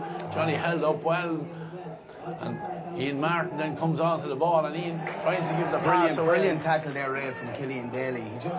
Jonathan Lynham come down forward, just arms out, just held him up. Jonathan could do nothing, and he turned and give it back, and ended up being a turnover. Super tackle. Yeah. Oh man. Oh my God. Paddy Fagan. In fact, I thought the whistle had gone there. Let's see, what's he doing? That's unbelievable. That Paddy Fagan back in his own full back line. The rules are in long enough now to see a score given away like that. Can't go back to the keeper. It's going to be a 13-metre free. Now Luke has the option to take this one. Has he the option? No. Thought he was going to head outside the arc, but I'm not too sure you have the option, Ray, to do that one that goes back to the goalie. You can if a free is brought forward, but I don't think you have the option to come out after a technical free. Could be wrong. I won't argue, but in the meantime, anyway, Lucas tipped it over the bar, and a 4-point deficit. What Mullingar and Shamrocks need to do now is just stay in touch. You know, don't throw in the towel, keep it going. There's still plenty of time in it. Don't let the Downs, stretch that lead too much out. They don't need any assistance that forward line, but certainly Paddy Fagan gave them a handy one that time. Ross Caroon is ready with the kick out, right footer, it goes down the centre. Donovan Guire going high, but on the breaking ball was Ian Martin. First chance now for Niall Mitchell to get on the ball. He lays it left as far as Joe Moore. And Joe with Luke on the run, not the best pass in the world. Luke wouldn't thank him for it, but gets a foot on it and gets it back to Tom Chute. He pops it back inside. And Dean Egerton, Dean just settles things down, and Kieran Nolan sits and just takes the possession again, starts off the attack again. Kevin Sullivan. Kevin comes towards the D, inside to Mitchell, takes the return pass. Now Sullivan, he's trying to get inside, goes to ground. The referee then signaled that there was a foul this time on the down front. Kevin Sullivan trying to get through, and more than likely we're going to go out to a 5-point game because Luke is going to take this one, suiting the left footed kicker. Yeah, just watching the replay here now, Ray. It's one of those. It's one of the softer side. One on the softer side, to be fair, but these are the type of frees you give these away. Luke Loughlin doesn't miss them. It's bread and butter for the likes of him. So, but anyway, they're under pressure here now. They're 5 points down. It went from being 1 up at half time. That was cut out straight away, and now it's just 5 down. So they've scored 1-3 without reply. And then a terrible kick out from Ross Caroon as well, and Luke is smelling blood here as he goes in. And what a dive and block there by Killian Daly. Brilliant stuff by the veteran defender there, but there's an opportunity here, and Ian Martin, I think, has hit this one in and handed it over the bar. Ian Martin's second point of the game, but one of the only times you're going to hear me say this, it was a poor decision from Luke. He should have kept the ball across. I don't know, was it Tom Chute that was inside him on his... no, maybe not. It could be... that's been a little bit harsh to him, I suppose. But it was a poor kick out from Ross. That's two points there after getting caught out in short kick outs. Yeah. Kick out from Ross this time, especially when you do something like that and you get punished for it, and then you go the next time, you just go route one and you say, why didn't you do that the first time? But anyway, easy from up here as Joe Moore now comes in, gets inside one tackle, great tracking back there by Brendan Riley, gets the tackle in, and Mullingar Shamrocks doing very well to turn that one over now. They need to get scores on the board, get that scoreboard taken over, and no better man to drive them forward than Dylan Matthews. Big, hardy young fella he is.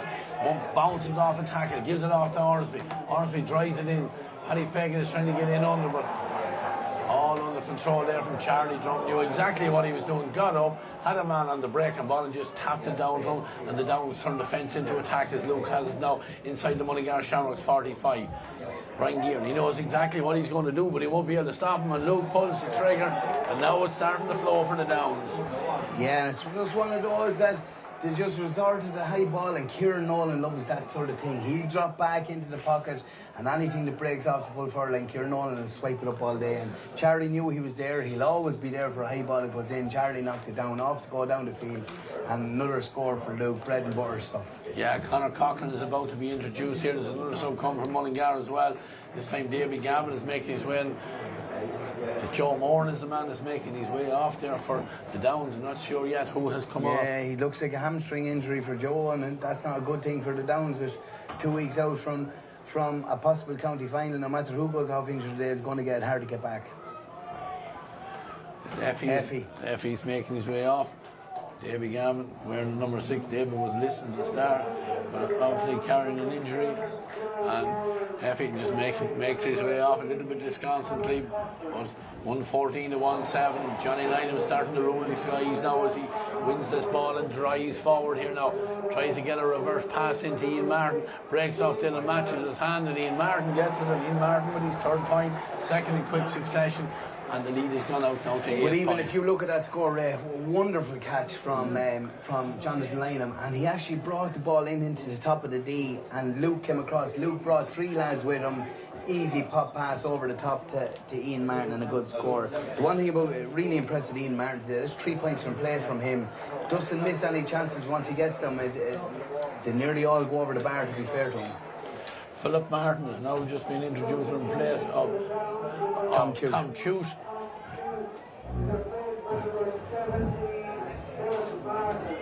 This time on the kick out, it is Shane Ormsby who went high there, and on the breaking ball was Dennis Groon. Possession from Mullingar here, and Killian Daly carries it forward. Daly pops it on to Davy Gavin, his first introduction since he came onto the play. Gives it in as far as Dean Moore. Dean being shadowed over there towards the far side. Anna Burke sticking to him everywhere he goes. Gives it back to Davy. Davy slips, but he manages to get the ball off as far as Paddy Fagan. Fagan driving in, gets the foul, and he was dispossessed there, but the Downs not giving it up, but they'll have to come back because the foul was on Paddy Fagan.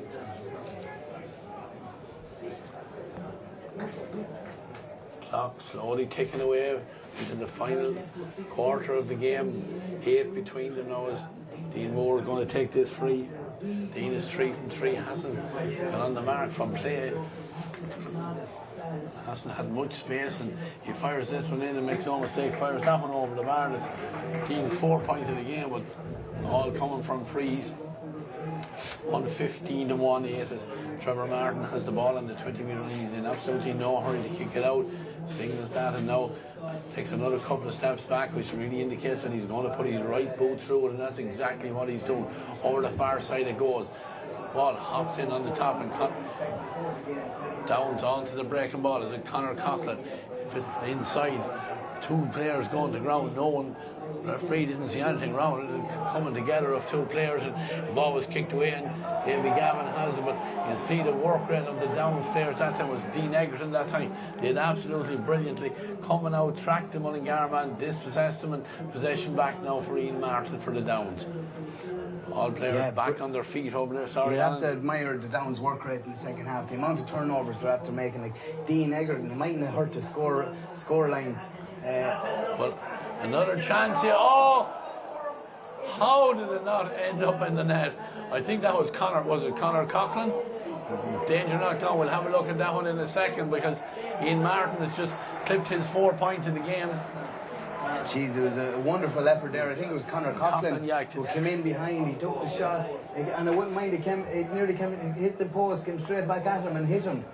And Ross Groom, and then Ross comes out solo. Instead of giving a half simple, try to take it on a bit himself, and ended up giving away and over the bar. But It's just one of those things at the minute. They're just getting it hard to get their hand the ball out around the midfield. But as I alluded to a minute ago, their work rate of the Downs team is unreal. Like Dean Egerton, money after saying, hasn't scored in the match so far, but I'd say he has 4 turnovers in the game. And they're essential to any team. If you have a forward that's making 2, 3, 4 turnovers in every match, that's massive. And that's what he's putting in. The work rate he sees after putting in today has been phenomenal. And then Ian Martin, 4th point from play now. Very impressed with him so far. Yeah, there's an injury to one of Mullingar Shamrocks defenders back in there, just trying to look around. It looks like it's Dylan Matthews. No, that's number 12. No, it's 3. Sorry, you're right. Yes, Killian Daly, I think there might be down Killian in there. Daly, yeah. He went down in the last collision there. Maybe he's just injured now. We'll see. He's back on his feet. The referee is in there checking. And the one thing with him now, he isn't down unless he's hurt. And Ross Caroon, anyway, has got us on the way again. Dennis Caroon went high. Johnny Lynham got a hand in there. Caroon was trying to flick it on in the air. It's gone out over the sideline. Line ball for Mullingar Shamrocks. And they go short. But it's to Dennis Caroon. Dennis is very well to find a little bit of space and moving on. You see Dean Egerton there tracking back, putting pressure on Riley as the ball goes into the centre to Shane Ormsby. Ormsby has Killian Daly in support. Daly holds that possession, gives it on quickly now to Shane Ormsby. Ormsby's looking up, looking for somebody to make a move inside. Dean Moore gets on it, but Dean Moore is a long way from the goals, hasn't scored from play yet, runs into a tackle, looking at it. Pulver taken off the ground. Conor O'Brien has it now. O'Brien on to Ormsby. Shovel pass it. Nice now from the Mullingar men. Have another chance here inside. Brilliant save there from Trevor Martin, but danger not gone yet. Jordan Ward has it, trying to step inside. Goes to ground. Tries to buy the free there. And great save. Trevor Brilliant Martin save. outstanding with a great chance with John O'Reilly, I think, to get on the end of that one. But Martin came out, spread himself, made the save, and the Downs just with a chance now to come on the attacking. Conor Coughlin's in the acres of space here on this side of the field. Comes forward, Luke comes towards him, demands the ball, and Coughlin just gives on and continues the run. So creates a little bit of space for Luke. Luke with Dylan Matthews doing the best he can, and Matthews is absolutely superb to get a little hand in on that, and then Killian Daly turns over possession. You see the work rate of the Downs, just tracking back there. That's Philip Martin who's just come on as a sub. But Shane Ormsby trying to combined there with Dennis Caroon, a little short ball, but it's turned over. You know, as this game gets stretched, it'll suit the Downs now because Coughlin is coming forward. Inside the arc, fires it in, but that's going to cause no bother there to Ross Caroon. Ross gets it, goes short now, this time to Brendan Riley. Riley, game starting to stretch out at this stage, Alan. We're into the last 8 minutes of regulation time. There probably will be a couple minutes of injury time, but Shamrocks need to get that scoreboard taken over as quick as they can. There's 8 points between them, 116 to 1-8. They have it here, but it's all very, very static. They're back and haven't crossed into the Downs half of the field. Davy Gavin does come forward. Dean Moore takes it. Dean on now to Ormsby, and Killian Daly has made a run inside, but Conor Coughlin immediately read that, almost intercepted, but didn't. And Daly going down the ball. Coughlin deemed to foul him. He's kind of smiling at the referee. He didn't think he had done anything wrong, but it is going to be free for Dean Moore. And if ever a team needed a 2-point run, and this is it. Yeah, this is one of those occasions that they really need this to be put on the board. I think Ross Caroon is coming down now. Making his way eventually there for. There's going to be 6. There's going to be, if he gets it, there's 6 points in it. They really, really need to get this score to put 6 in it, and maybe just ask a question or two of the Downs coming down the stretch. But you just have to admire the work rate. Like Conor Coughlin and Philip Martin, 2 lads that are after coming on, and you saw Philip Martin's work rate here when the ball was turned over. He was the one that was going the other way, turned on his heels, and Ross Caroon in that ball, but it wasn't on target. Mullingar Shamrocks did manage to keep the ball in play, and then Jordan Ward just dragged his man to the ground. Now, Alan, are we looking at a black card here, Alan? No, it's yellow. It's Niall Mitchell down the ground, and he doesn't look. He looks in a bit of discomfort here too.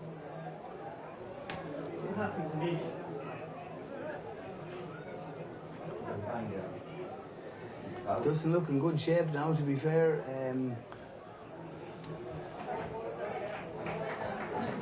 Donald Maguire going off.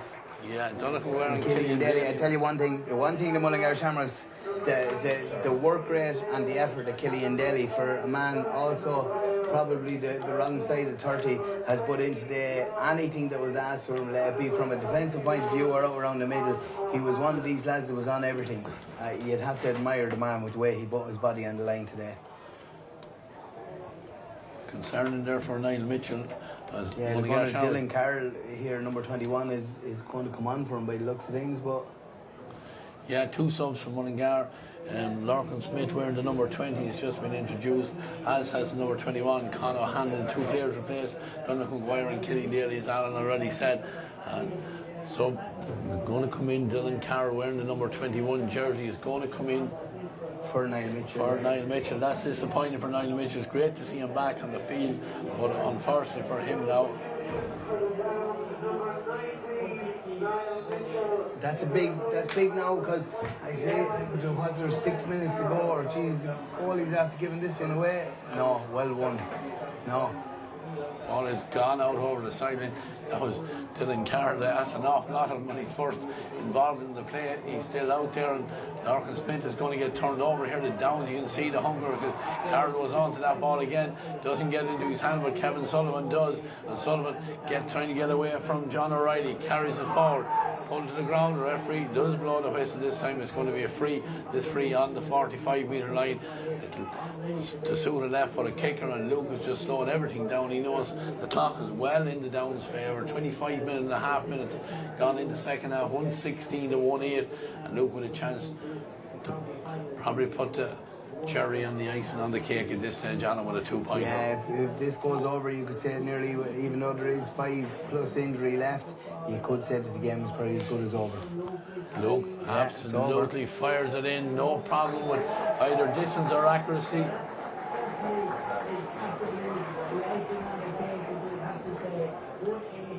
110, I think I make it, Alan, from the feet of Luke Laughlin. Yeah, it is 110, Ray. Yeah, great it's fair shooting in a semi-final of a championship, and only 1 2-pointer. Yeah, and Dylan Carroll grabs that kick out.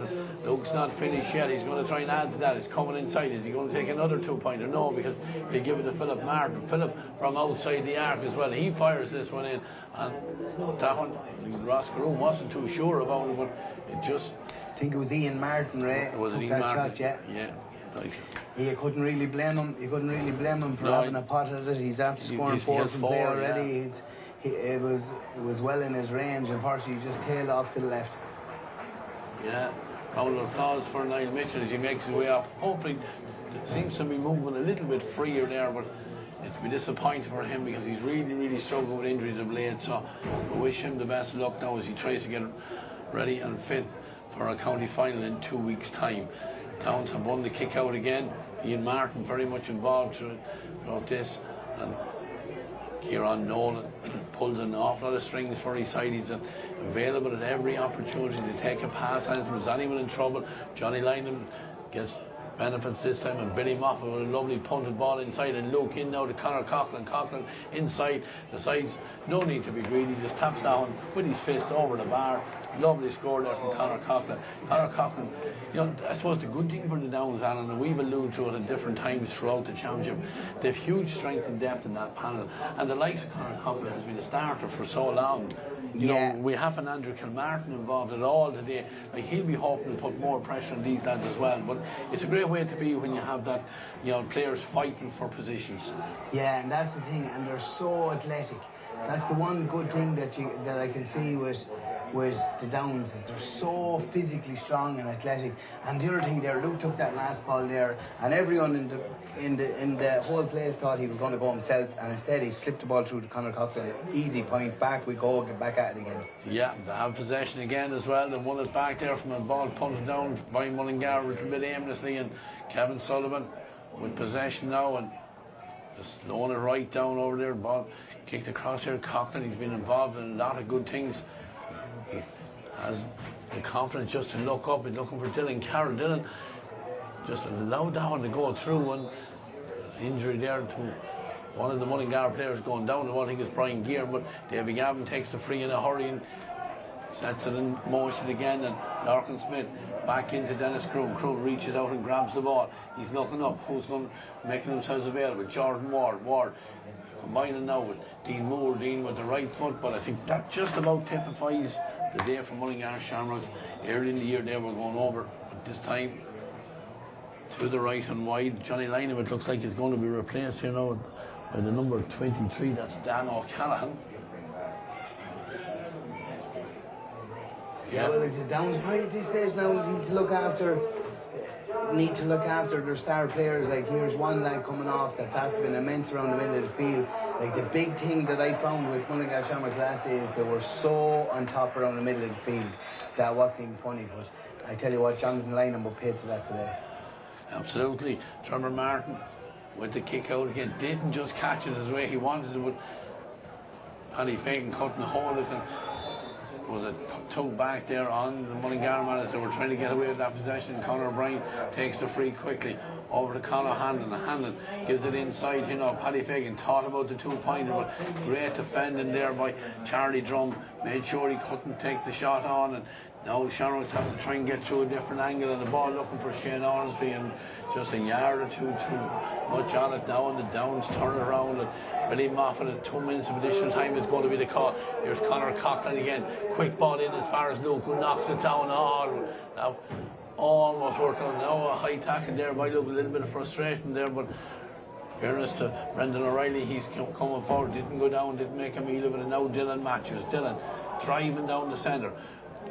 Dean Moore is available over here on this side. Dennis Croon took it instead, gives it on to Moore. Moore with the shot. I think it's over the eye, he's over the bar. First point of the day for Dean Moore from play. He's got 4 from frees, but really needed to be putting that one under the crossbar. Too little, too late at this stage. 10-point gap. Yeah, I'd say Luke is going to pick up a yellow card here now. I think Andy Kelly's going to go back down for the tackle around the neck. It's yellow card. He's not making any complaints about it. It was one of those. Listen, it was a little flick. They're that far. That won't happen in the county final now, Ray. If they're 2 or 3 points up, or even 2 or 3 points down, he won't be laying a ball up like that. He'll be trapping that ball, and you can try these sort of things in a game like this now. That's only a minute or 2 left, and you're 10 points up. Yeah, champagne football. It would have been lovely if it worked out, but the Downs get another opportunity here because Billy Moffat has it, and Kieran Nolan coming forward here with Dean Egerton coming off the shoulder. Luke just comes out and takes it, has a look around. There's no one else coming out to see him, so he won't mind running the clock down. We're into the last 30 seconds of it. As Oisin Murphy, who's also been excellent throughout the game, 2 points from half-back position. Now Dean Egerton is coming down the line. Dean, is he going to take the score himself? He is indeed. And you know, that's just reward for Dean Egerton. Absolutely, for the effort that he's absolutely. Put in. Just a reward for him. He's worked tirelessly all day. They're so good on the ball. They're so comfortable on the ball. They're a way better team now than they were this time last year, and it's just shown in the results so far this year. But they still have 2 weeks of hard work after today to get done, and they'll be hoping to make sure that to keep everyone sort of injury free and going forward after this. Yeah. Well, we now know, Alan, who our county finalists are for 2025, and it will be a little bit of a local derby. It's a mouth-watering prospect. Cornerstone, Kinnegall and the Downs, the two that have come through the semi-finals. The Downs, the more comfortable of the two, because picture here today, 1 goal and 20 points, which is a great return. The Mullingar Shamrocks, 1 goal and 9 points. You know, Luke Loughlin, as always, we seem to be talking about him the whole time, but why not? He's been excellent in every outing. What do you make it, Alan? A goal and 10, I think he finished with. Ian Martin with 4 as well was excellent, giving a backup. And as Johnny Lynham ruled the airs all throughout the game, they gave the Downs the dominance there. So, to be fair to Mullingar Shamrocks, they stayed in it. That's what you need to do.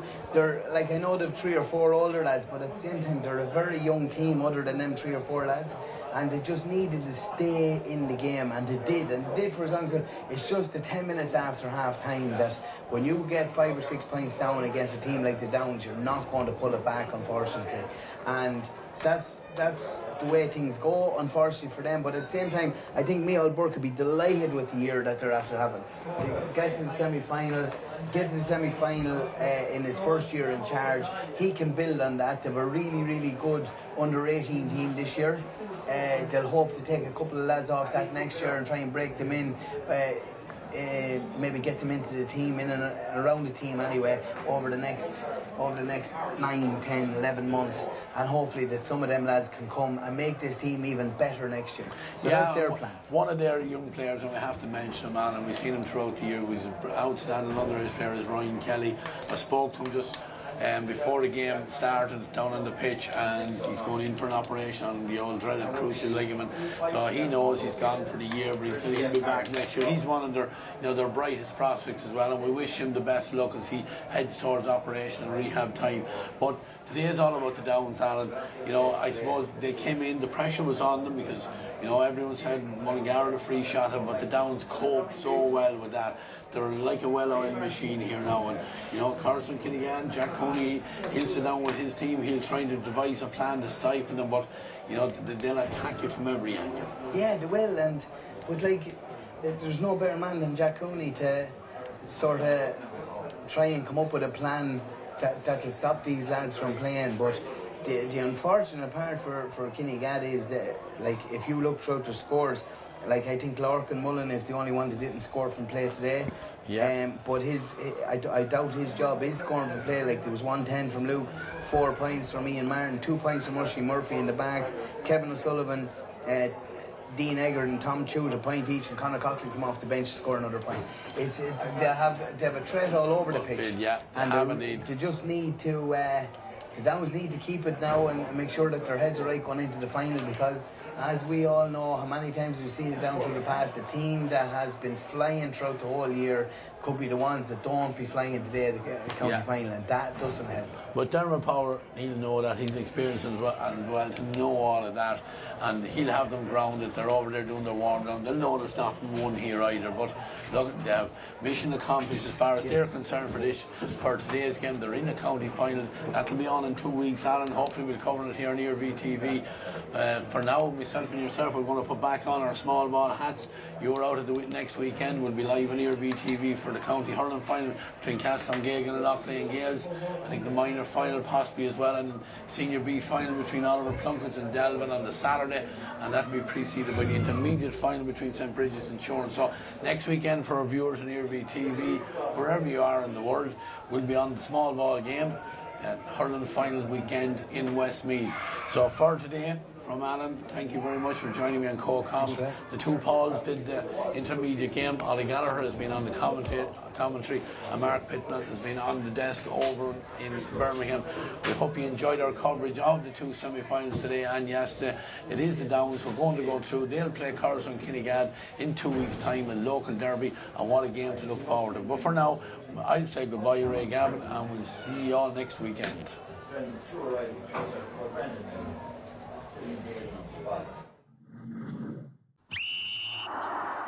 TEG, proud sponsors of TEG Cusick Park, serving aviation, biopharmaceuticals and medical industries across the globe. TEG has been to the fore in the fight against COVID-19 with our customers and partners. A local business employing local people. Visit teg.com/careers to learn more. Wishing all our GAA patrons a safe passage through the championship.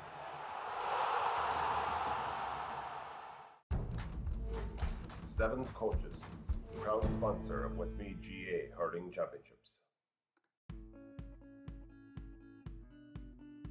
Clark's Bar, wishing all teams the very best today. MJ Stone Building and Developments, proud sponsor of Westmeath GAA. Cusick Park pitch is 145 metres long. Imagine 3 of these bridge beams would make up the length of the pitch. Now transport 30 of them from Harney to Kildare.